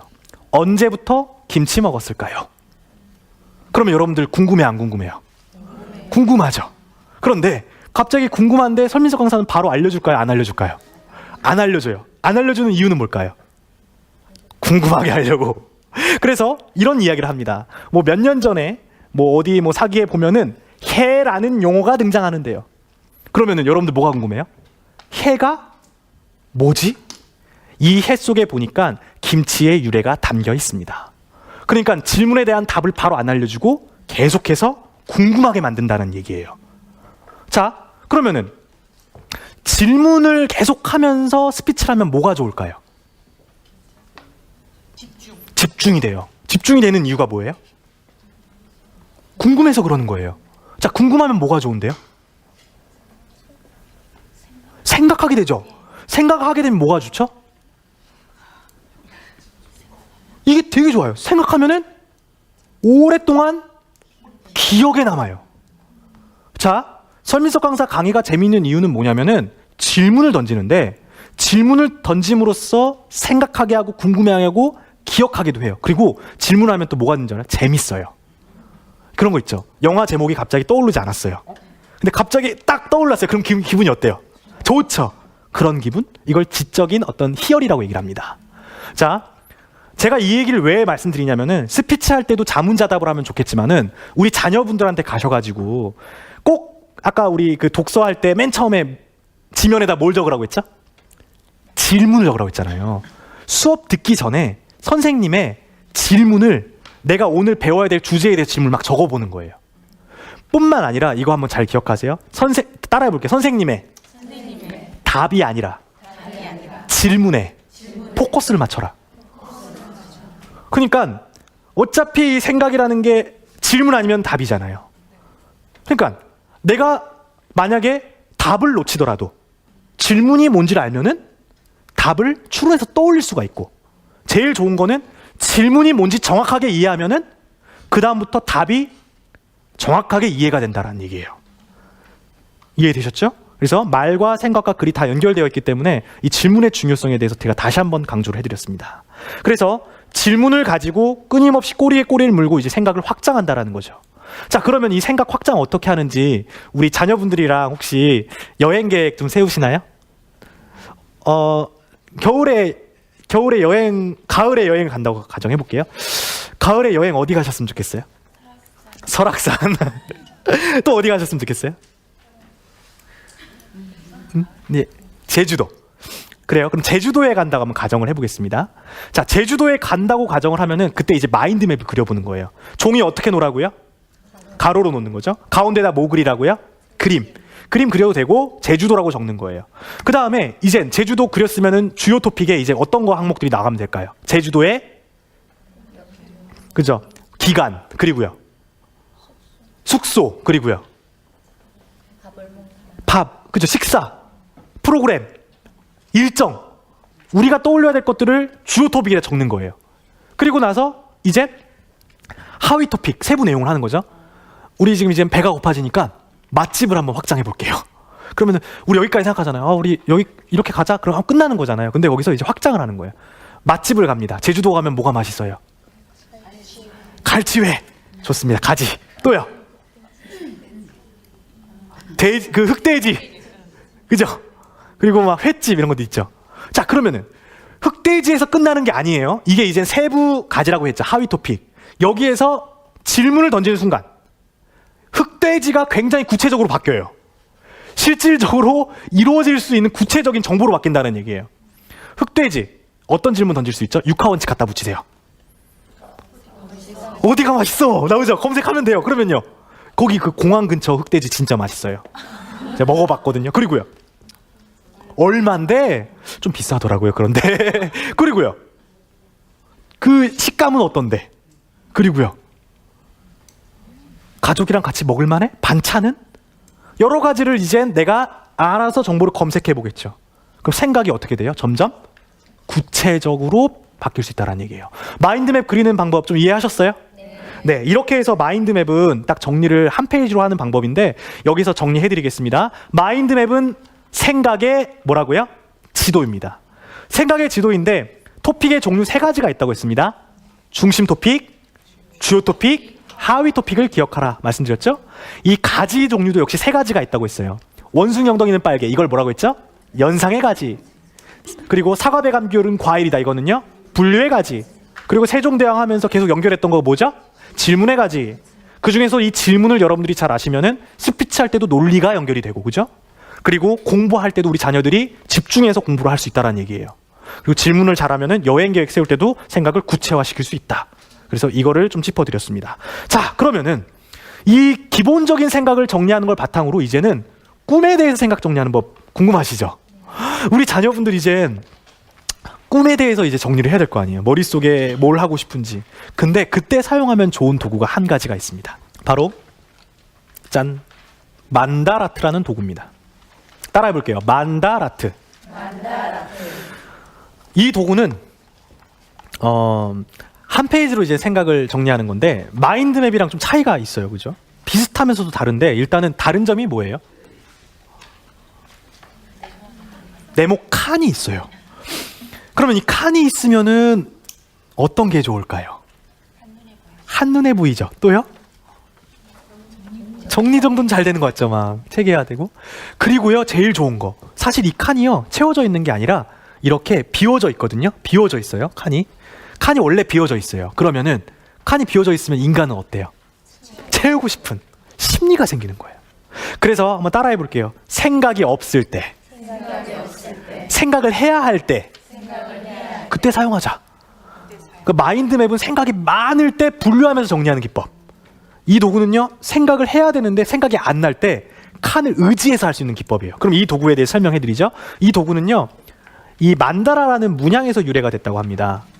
뭔가 반복적으로 규칙되는 패턴이 있잖아요. 근데 이 도구가 왜 유명해졌냐면은 이게 꿈이랑도 연관되어 있는데 바로 이 사람 때문에 그래요. 이 사람 누군지 아세요? 야구 선수죠. 일본의 야구 선수입니다. 오타니 쇼헤이라는 야구 선수인데요. 젊은 나이에 빠르게 성공했다고 해요. 자, 빠르게 성공을 해가지고 야구 선수로, 그러니까 우리나라로 따지면은 박찬호급 투수다 이렇게 이해하면 되세요. 그럼 이해되셨죠? 자, 근데 이젠 성공한 게 중요한 게 아니라 기자들이 성공 비결을 듣기 위해서 오타니 쇼헤이를 찾아왔대요. 기자회견에서 기자들이 이제 질문을 했다고 합니다. 오타니 쇼헤이, 당신의 성공 비결은 무엇입니까? 이렇게 물어본 거예요. 그러면은 그 보통 일본 사람들이 고민할 때 무슨 소리를 내요? 제 생각에는 우리 감독님 덕분인데, 우리 감독님은 저에게 야구 잘하는 방법이 아니라 머릿속 생각을 정리하는 법을 알려줬습니다. 이렇게 얘기한 거예요. 그러면은 기자가 뭐라고 질문했을 것 같아요? 그럼 어떻게? 했더니 바로 오타니 쇼헤이가 말하기를 만다라트 데스! 이러면서 이걸 보여준 거예요. 그럼 기자들 어떤 반응이었을 것 같아요? 난다요! 막 이런다고요? 난다요가 왜 나올까요? 놀라서 그런 거죠. 그 이유는 뭐냐면은 사실 정리도구라고 했는데 보자마자 딱 보니까 단순해요, 복잡해요? 복잡해 보이는 거예요. 이걸 가지고 정리했다고? 그래서 이제 설명을 이렇게 해줍니다. 맞습니다. 사실 이 도구가 보기에는 복잡해 보이지만 정리하기에는 매우 간단합니다. 왜냐하면 토픽의 종류가 딱 3가지밖에 없어요. 오! 마인드맵이랑 똑같네요. 마인드맵 뭐였어요? 중심 토픽, 그 다음은요 주요 토픽, 하위 토픽이듯이. 가운데 보시죠? 가운데 보시면은 중심 토픽 있죠. 그리고 그 둘레의 주요 토픽인 거예요. 그 나머지 하위 토픽인데 하나씩 말씀드릴게요. 가운데는 뭐라고 적혀 있냐면은 내가 야구 선수로 1위가 될 거야 라는 꿈이 적혀 있어요. 그러면은 단순히 우린 이렇게 얘기해요. 나 뭐가 되고 싶어. 나 강사가 되고 싶어. 나 작가가 되고 싶어. 나 의사가 되고 싶어. 에서 다 끝난다라는 얘기죠. 근데 오타니 쇼헤이는 나 야구 선수 1위가 될 거야 라고 얘기를 하고 주요 토픽을 적었던 거예요. 주요 토픽에 뭘 적었냐면은 몸 만들 거야. 멘탈도 내가 정신 만들 거야. 인간성, 운, 내가 스스로 만들어 갈 거야. 구체적으로 적었죠? 근데 거기서 더 나아가서 운이 그대로 아래로 내려오죠. 그죠? 인간성 그대로 하위 토픽으로 내려오죠. 가운데에. 운을 만들기 위해서 세부 방향으로. 그럼 어떻게? 내가 먼저 인사할 거야. 내가 먼저 쓰레기 주실 거야. 내가 먼저 부실 청소할 거야. 그래서 내가 야구선수 1위라는 꿈을 이룰 거야 라고 적었다고 합니다. 이 방법이 바로 만다라트라고 알려지면서 일본 전역은 물론이고 한국에도 많이 이제 알려지게 됐어요. 자, 그래서 이 도구 어떻게 사용하면 되는지 제가 간단한 사례로 한번 설명해 드릴게요. 사실 이 도구는요, 결정장애 있죠. 해결할 때도 도움이 된대요. 제가 한번 질문 드려보죠. 자, 어머님도 오늘 끝나고 이제 야식 드실 거잖아요. 그죠? 자, 드신다고 가정해 볼게요. 상상을 해봅시다. 배고프니까. 뭐 드시고 싶으세요? 치킨. 좋습니다. 또 뭐 드시고 싶으세요? 배고프시죠? 피자. 그리고요, 떡볶이. 그래요. 제가 만약에 다 사드린다 가정하면 뭐 드시고 싶으세요? 삼겹살 좀 나오죠. 이렇게 본능대로 말씀하시는 분들이 계세요. 이런 분들은 이제 행동파라고 합니다. 내가 원하는 거 바로 이제 바로. 근데 이렇게 제가 질문 드렸는데 갑자기 삼겹살? 맛있겠다부터 시작을 해요. 치킨? 치킨도 좋겠는데? 중화요리? 중화요리도 좋고 치킨도 좋고 삼겹살도 좋고. 이런 사람들 우리 뭐라고 한다고요? 결정장애 증후군, 햄릿 증후군이라고 얘기를 해요. 2016년도 트렌드 단어로도 이제 사용됐을 정도로 이 생각 정리가 안 되는 것이 하나의 병적 증세까지 이어진다는 얘기거든요. 그런데 이 결정장애를 극복할 수 있는 방법 중에 만다라트를 활용하시면 좋습니다. 가운데다가 뭘 적었죠? 배고픔을 적었어요. 두 번째로 주요 토픽에 뭘 적었죠? 중식, 일식, 고기 다 적었죠. 그리고 나서 이 치킨, BBQ는 치킨은 BBQ 국내 교촌. 여러분들이 알고 있는 이 치킨의 이름을 다 적었습니다. 자, 이렇게 끝난 게 아니에요. 한눈에 이제 정보가 보이죠? 그 다음에 이 질문을 결정장애가 있는 분한테 던져봅니다. 한번 따라해 볼게요. 우선순위를 정해줘. 시작. 우선순위를 정해줘. 이게 제일 중요해요. 생각 정리는 곧 우선순위입니다. 그러니까 나는 어제 삼겹살 먹었으니까 이건 9위. 치킨은 살이 많이 찌니까 8위. 그래서 결론, 나는 1위. 나는 결국 죽을 먹을 거야. 이렇게 네, 이렇게 나름대로의 논리를 가지고 우선순위를 매기는 거죠. 그 과정 속에서 생각이 정리될 수 있다는 거예요. 이해되셨죠? 자, 그러면은 이걸 바탕으로 우리 자녀들이 어떻게 할 수 있는지 설명을 드리겠습니다. 자, 공부 실력을 만약에 올리기다 이렇게 해요. 그러면은 막연하게 엄마, 나 이번에 성적 올릴 거야. 나 지난번에 80점 맞았으니까 이번 100점 맞을 거야. 라고 하면은 우리 어머님들도 자녀분들 믿고 싶겠지만은 속으로 어떤 질문이죠? 그래서 어떻게 할 건데? 그러면 나 몰라 하고 이제 방에 들어가잖아요. 그게 아니라 우리 어떻게 할 것인지 한번 이 칸에다 생각을 해보자. 가운데다가 공부 실력 향상하기를 적는 거야. 그리고 나서 뭘 하냐면은 너가 왜 공부 실력을 향상해야 되는지, 어떻게 할 건지, 언제 할 건지 생각이 잘 안 떠올리면요, 그냥 가지가 육하원칙이라고 생각하세요. 암묵적으로. 그래서 어디서 할 건지 이런 것들을 쭉 나열하게 하는 겁니다. 그러면은 나도 모르는 사이에 우리 자녀들이 이걸 적으면서 무슨 생각하냐면요, 나도 모르는 사이에 아이디어가 떠오르는 거 보고 재미있어 해요. 제가 생각정리 스킬을 하고 제가 청소년 지도학을 전공을 했다고 했잖아요. 그래서 수많은 청소년들을 만나면서 가장 최근에는 일산 쪽에서 대안학교 학생들을 만난 경험이 있습니다. 제가요, 학생들을 만나면은요, 저는 보통 12회 2시간씩 12회를 만나요. 그 이유는 뭐냐면 12회씩 2시간이면 몇 시간이에요? 24시간. 그러니까 복주한 강사를 만나는 그 인생의 단 하루만을 생각하는 법을 배웠으면 좋겠다, 이런 취지에서 그 시간 동안 독서하는 법, 뭐 스피치하는 법, 뭐 책 읽는 법, 이런 것들을 이제 교육을 하거든요. 근데 그때 제가 상담을 한 명을 했었어요. 주말에 이제 보통 이런 교육들을 하게 되니까 주말반을 이제 열어가지고 했는데, 주말에 이제 하면서 한 학생이 저한테 상담이 있다고, 상담해달라고, 고민이 있다고 전 찾아왔어요. 남자 학생이었어요. 중학교 한 2학년 정도 되는 학생이었는데 근심 걱정이 가득하더라고요. 왜 그러니? 이렇게 물어봤더니, 선생님, 저는요 사실 주말이 되면은 인생이 공허하게 느껴져요. 정말 아무것도 하기 싫고 인생이 왜 이렇게 외로운지 모르겠어요. 이렇게 얘기를 해요. 왜 그러니? 라고 물어봤어요. 했더니 저도 잘 모르겠어요. 그래서 솔직히 말해 선생님, 저는요 엄마 손잡고 따라온 거지 열심히 할 생각으로 온 게 아니에요.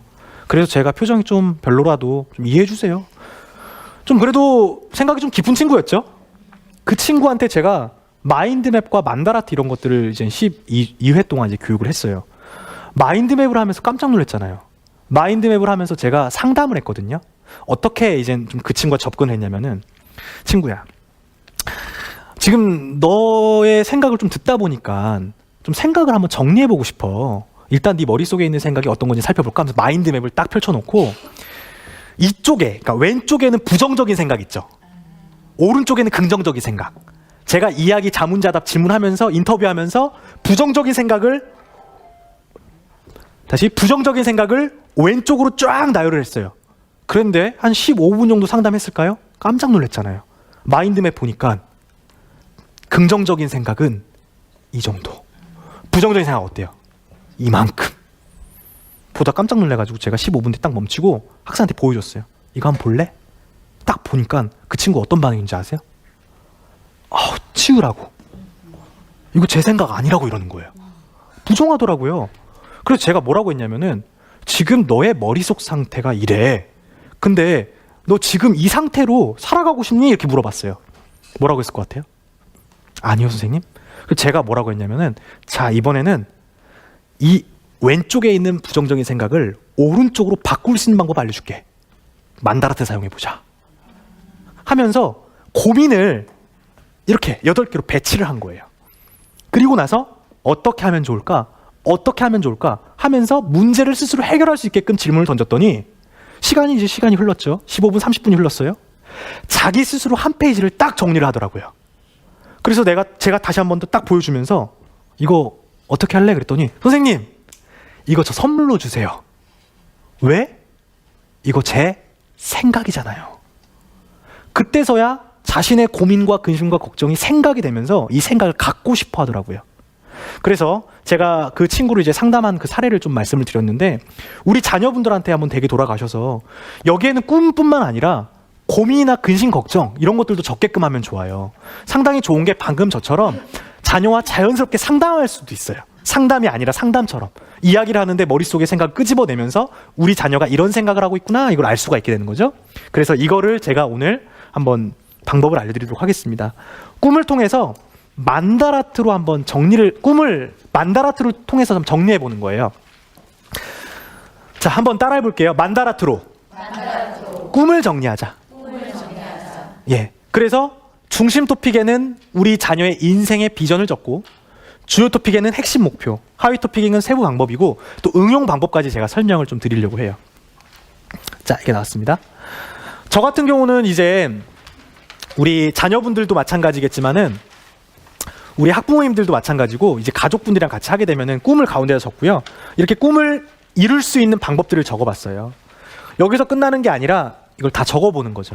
근데 이게 적다 보면은요 몇 가지 궁금증이 생기니까 이런 것들은 좀 적어두셨다가 나중에 Q&A 같은 거 딱 들으시면은 질문에 대한 답변을 해주세요. 첫 번째, 여러분들 이 칸을 다 적을 필요가 있을까요? 필요가 없습니다. 다만 이 칸을 다 적어야 된다는 그 부담감은 없어도 되는데 칸을 비워두면 인간은 채우고 싶은 심리가 생기기 때문에 시간이 흐르면은 어떻게 해서든 채워지게 돼 있더라고요. 혹시라도 채우는 방법을 모르면은 한번 따라해 볼게요. 육하 원칙. 육하 원칙 하면은 우리 질문 확장할 수 있다고 했죠? 그래서 육하 원칙으로 말씀을 해주시면은 이 만다라트 다 채워나갈 수 있을 것 같습니다. 두 번째, 저한테 이런 질문 많이 해요. 선생님, 이거 만다라트는 중복이 문제일까요? 아니면 누락이 문제일까요? 한마디로 생각이 반복되는 게 문제입니까? 아니면 생각이 없는 게 문제입니까? 생각하다 보면은 뭐가 문제일 것 같습니까?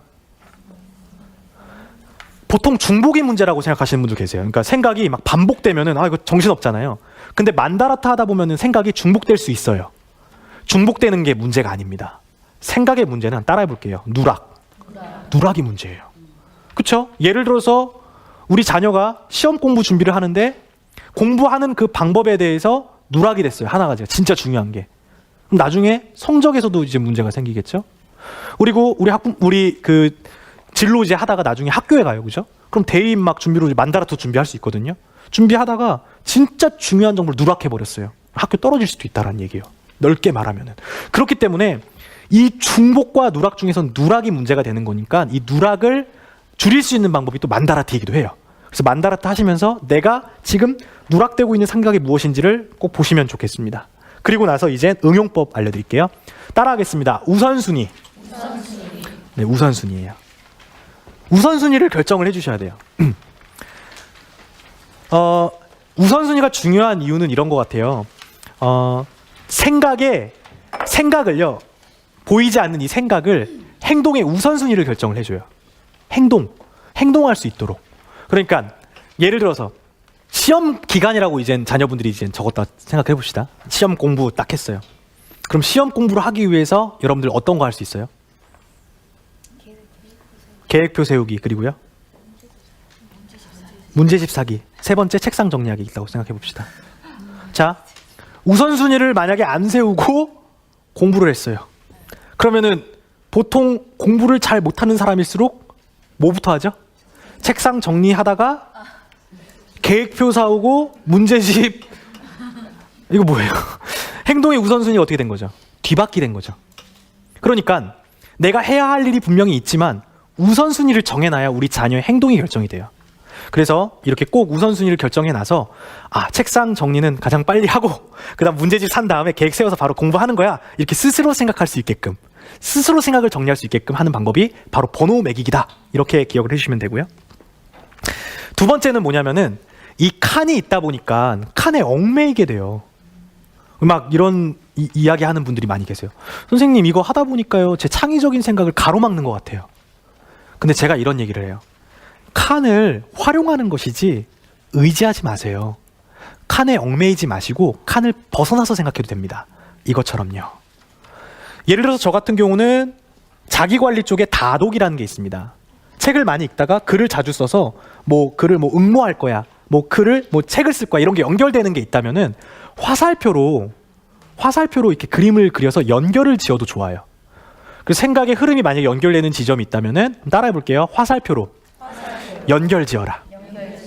그렇게 이제 생각하시면 되겠습니다. 그리고 나서 우리 아까 책을 볼 때도 여백에다가 생각을 기록하라고 했잖아요. 이것은 제가 좀 개발을 한 기법인데 만다라트와 마인드맵을 동시에 활용할 수 있는 기법이에요. 자, 여백에다가 마인드맵을 그리세요. 야, 이거 기가 막힌 방법이죠? 그러니까 한 페이지로 생각 정리를 만다라트로 하고 여백에다가 마인드맵을 그리면서 세부 논리를 확장을 하는 거예요. 뿐만 아니라 필요하다면은 이 만다라트의 칸 있죠, 이 네모난 칸, 이 칸을 밑에다 또 하나를 그리세요. 그래서 확장해서 연결을 하시는 방법도 괜찮습니다. 이렇게 해서 만다라트를 그리는 방법에 대해서 설명을 해드렸어요.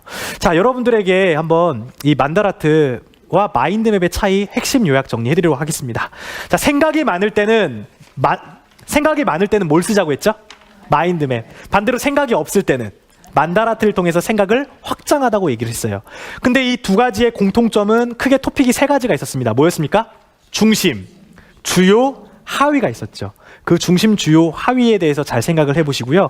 그리고 그 머리 뽀글뽀글한 교수님 중에 김정훈 교수님이라고 혹시 알고 계시나요? 머리 뽀글뽀글해가지고 에디톨로지 쓰신 교수님인데 그분이 이런 얘기를 했어요. 내가 아는 것에 대해서, 안다고 말하는 것에 대해서 구체화시키지 못하면 그것은 아는 것이 아니다, 이렇게 했어요. 이 도구는 우리 자녀가 공부할 때도 쓸 수 있다는 걸 꼭 아셨으면 좋겠어요.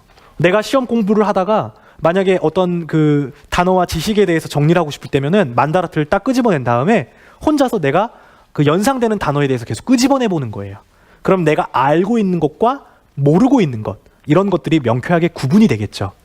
그래서 이 구분을 여러분들이 하실 수 있다는 것을 좀 설명을 드리고 싶습니다. 자, 제가 이제 여러분들에게 말씀드리고 싶은 내용이 있어요. 집행력이라는 단어 혹시 아세요? 집행력. 자, 그럼 전두엽이라는 단어 아시죠? 자, 우리 두뇌는 어떻게 이루어졌다고 하죠? 앞에 있는 전두엽, 측면에 있는 측두엽, 뒤에 있는 후두엽. 자, 이 중에서 머리를 쓰는 머리는 어디라고 하죠? 전두엽이라고 합니다. 그 전두엽에 있는 기능 중에 두뇌의 CEO 역할을 하는 기능이 하나가 있어요. 그걸 한번 따라해 볼게요. 집행력. 네, 집행력이라는 단어가 있어요. 집행력은 뭐냐면은 어떤 일을 할 때 계획을 하고 우선순위를 정하는 능력이에요. 회사에서 CEO 역할 같은 거, 그죠? 우리 몸의 어떤 그 움직임을 결정하는 어떤 하나의 능력인데 이 집행력이 부족하게 되면은요, 이런 경우가 있다고 해요. 주부들 같은 경우는 이런 거예요. 뭐 주부뿐만이 아니라 대부분 이제 일반인들이 이렇게 된다고 합니다. 우리가 이제 우리 어머님들 입장을 한번 생각해 볼게요. 막 이런 분들 계세요. 월급이 200만 원이라고 가정을 해볼게요. 그런데 카드 값이 400만 원이 나와요. 한마디로 자금 계획을 세우지 않고 즉흥적으로 물건을 산 거죠. 두 번째 경우는 뭐냐면은 슈퍼에 가요. 슈퍼에 갔는데 내가 뭐 사러 왔더라? 우왕좌왕해요. 이것도 이제 집행력이에요. 세 번째는 뭐냐면은 다이어트를 결심을 해요. 근데 일주일 만에 포기해요. 야식을 먹고 있는 내 자신을 발견해요. 이것도 집행력이에요. 자녀분들도 마찬가지입니다.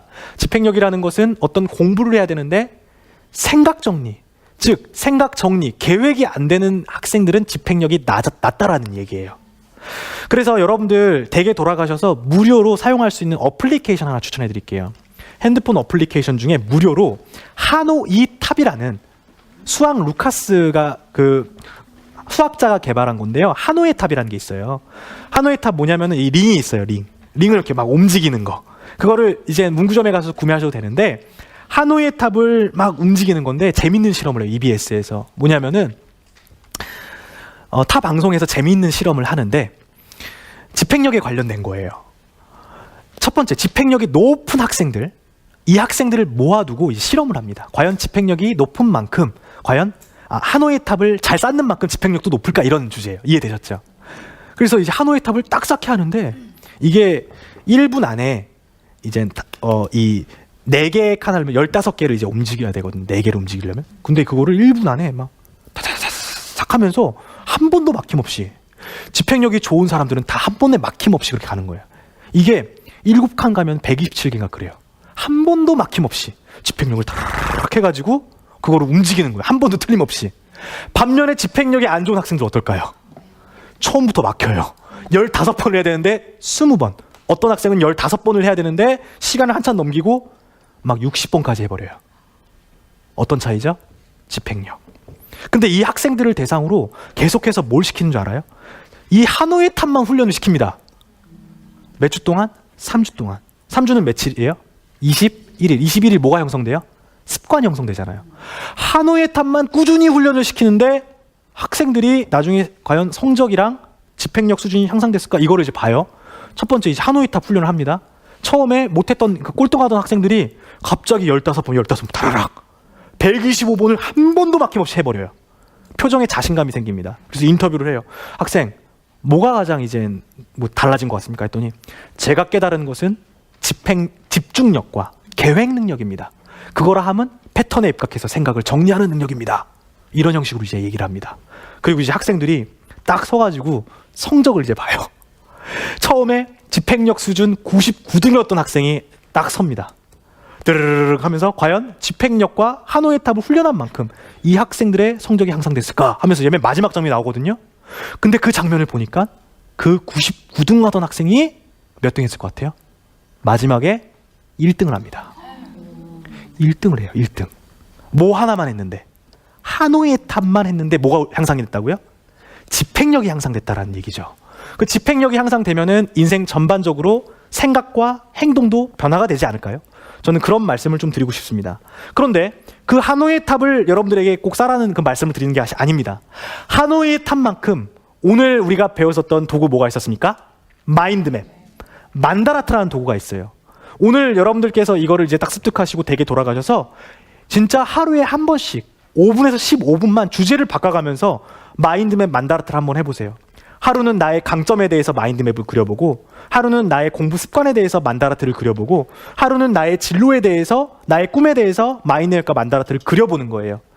그것을 계속해서 반복하다 보면은 여러분들이 두뇌의 CEO 역할을 하는 이 집행력이, 우리 자녀의 집행력이 향상될 거라고 저는 말씀을 드리고 싶습니다. 끝으로 제가 여러분들에게 드리고 싶은 말씀이 있어요.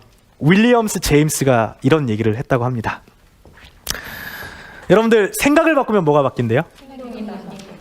행동을 바꾸면요? 습관을 바꾸면요? 성격을 바꾸면요? 그렇죠? 인격을 바꾸면은 운명까지도 바뀐다고 합니다. 그래서 오늘 어떻게 이 생각 정리 들으시면서 생각 정리의 어떤 중요성 그리고 방법 좀 이해하셨나요? 제가 이제 핵심 메시지 딱 해드리면은 첫 번째, 생각 정리 오늘 자녀분들에게 돌아가셔서요, 일기 쓰기 한번 해보셨으면 좋겠어요. 일기 쓸 때는 어떻게 한번 해보면 좋다고요? 그럼에도 불구하고 뭐뭐 할 것이다. 언제까지 어떻게 기억하셨으면 좋겠습니다. 두 번째, 독서할 때는요, 단순히 읽지만 하지 않고 뭘 하라고요? 생각. 그거 어디다 적으라고요? 여백에다가 적으셨으면 좋겠습니다. 그리고 질문도 하시고 우리 마인드맵과 만다라트 실습하시는 거 기억하셔야 되는 거 아시죠? 무엇보다도 여러분들 이 자녀의 생각과 행동과 운명을 바꾸게 할 수 있는 것은 우리 어머님들의 역할이 가장 크다고 생각합니다. 우리 어머님들께서 자녀들 이야기 많이 들어주시고 들어주시면서 질문도 하셔서 생각 정리 잘 하게끔 한 다음에 우리 자녀들의 꿈과 인생도 변화할 수 있게끔 잘 도와주셨으면 좋겠습니다. 오늘 끝까지 경청해 주신 여러분들께 감사하다는 말씀 드리면서 돌아가도록 하겠습니다. 고맙습니다.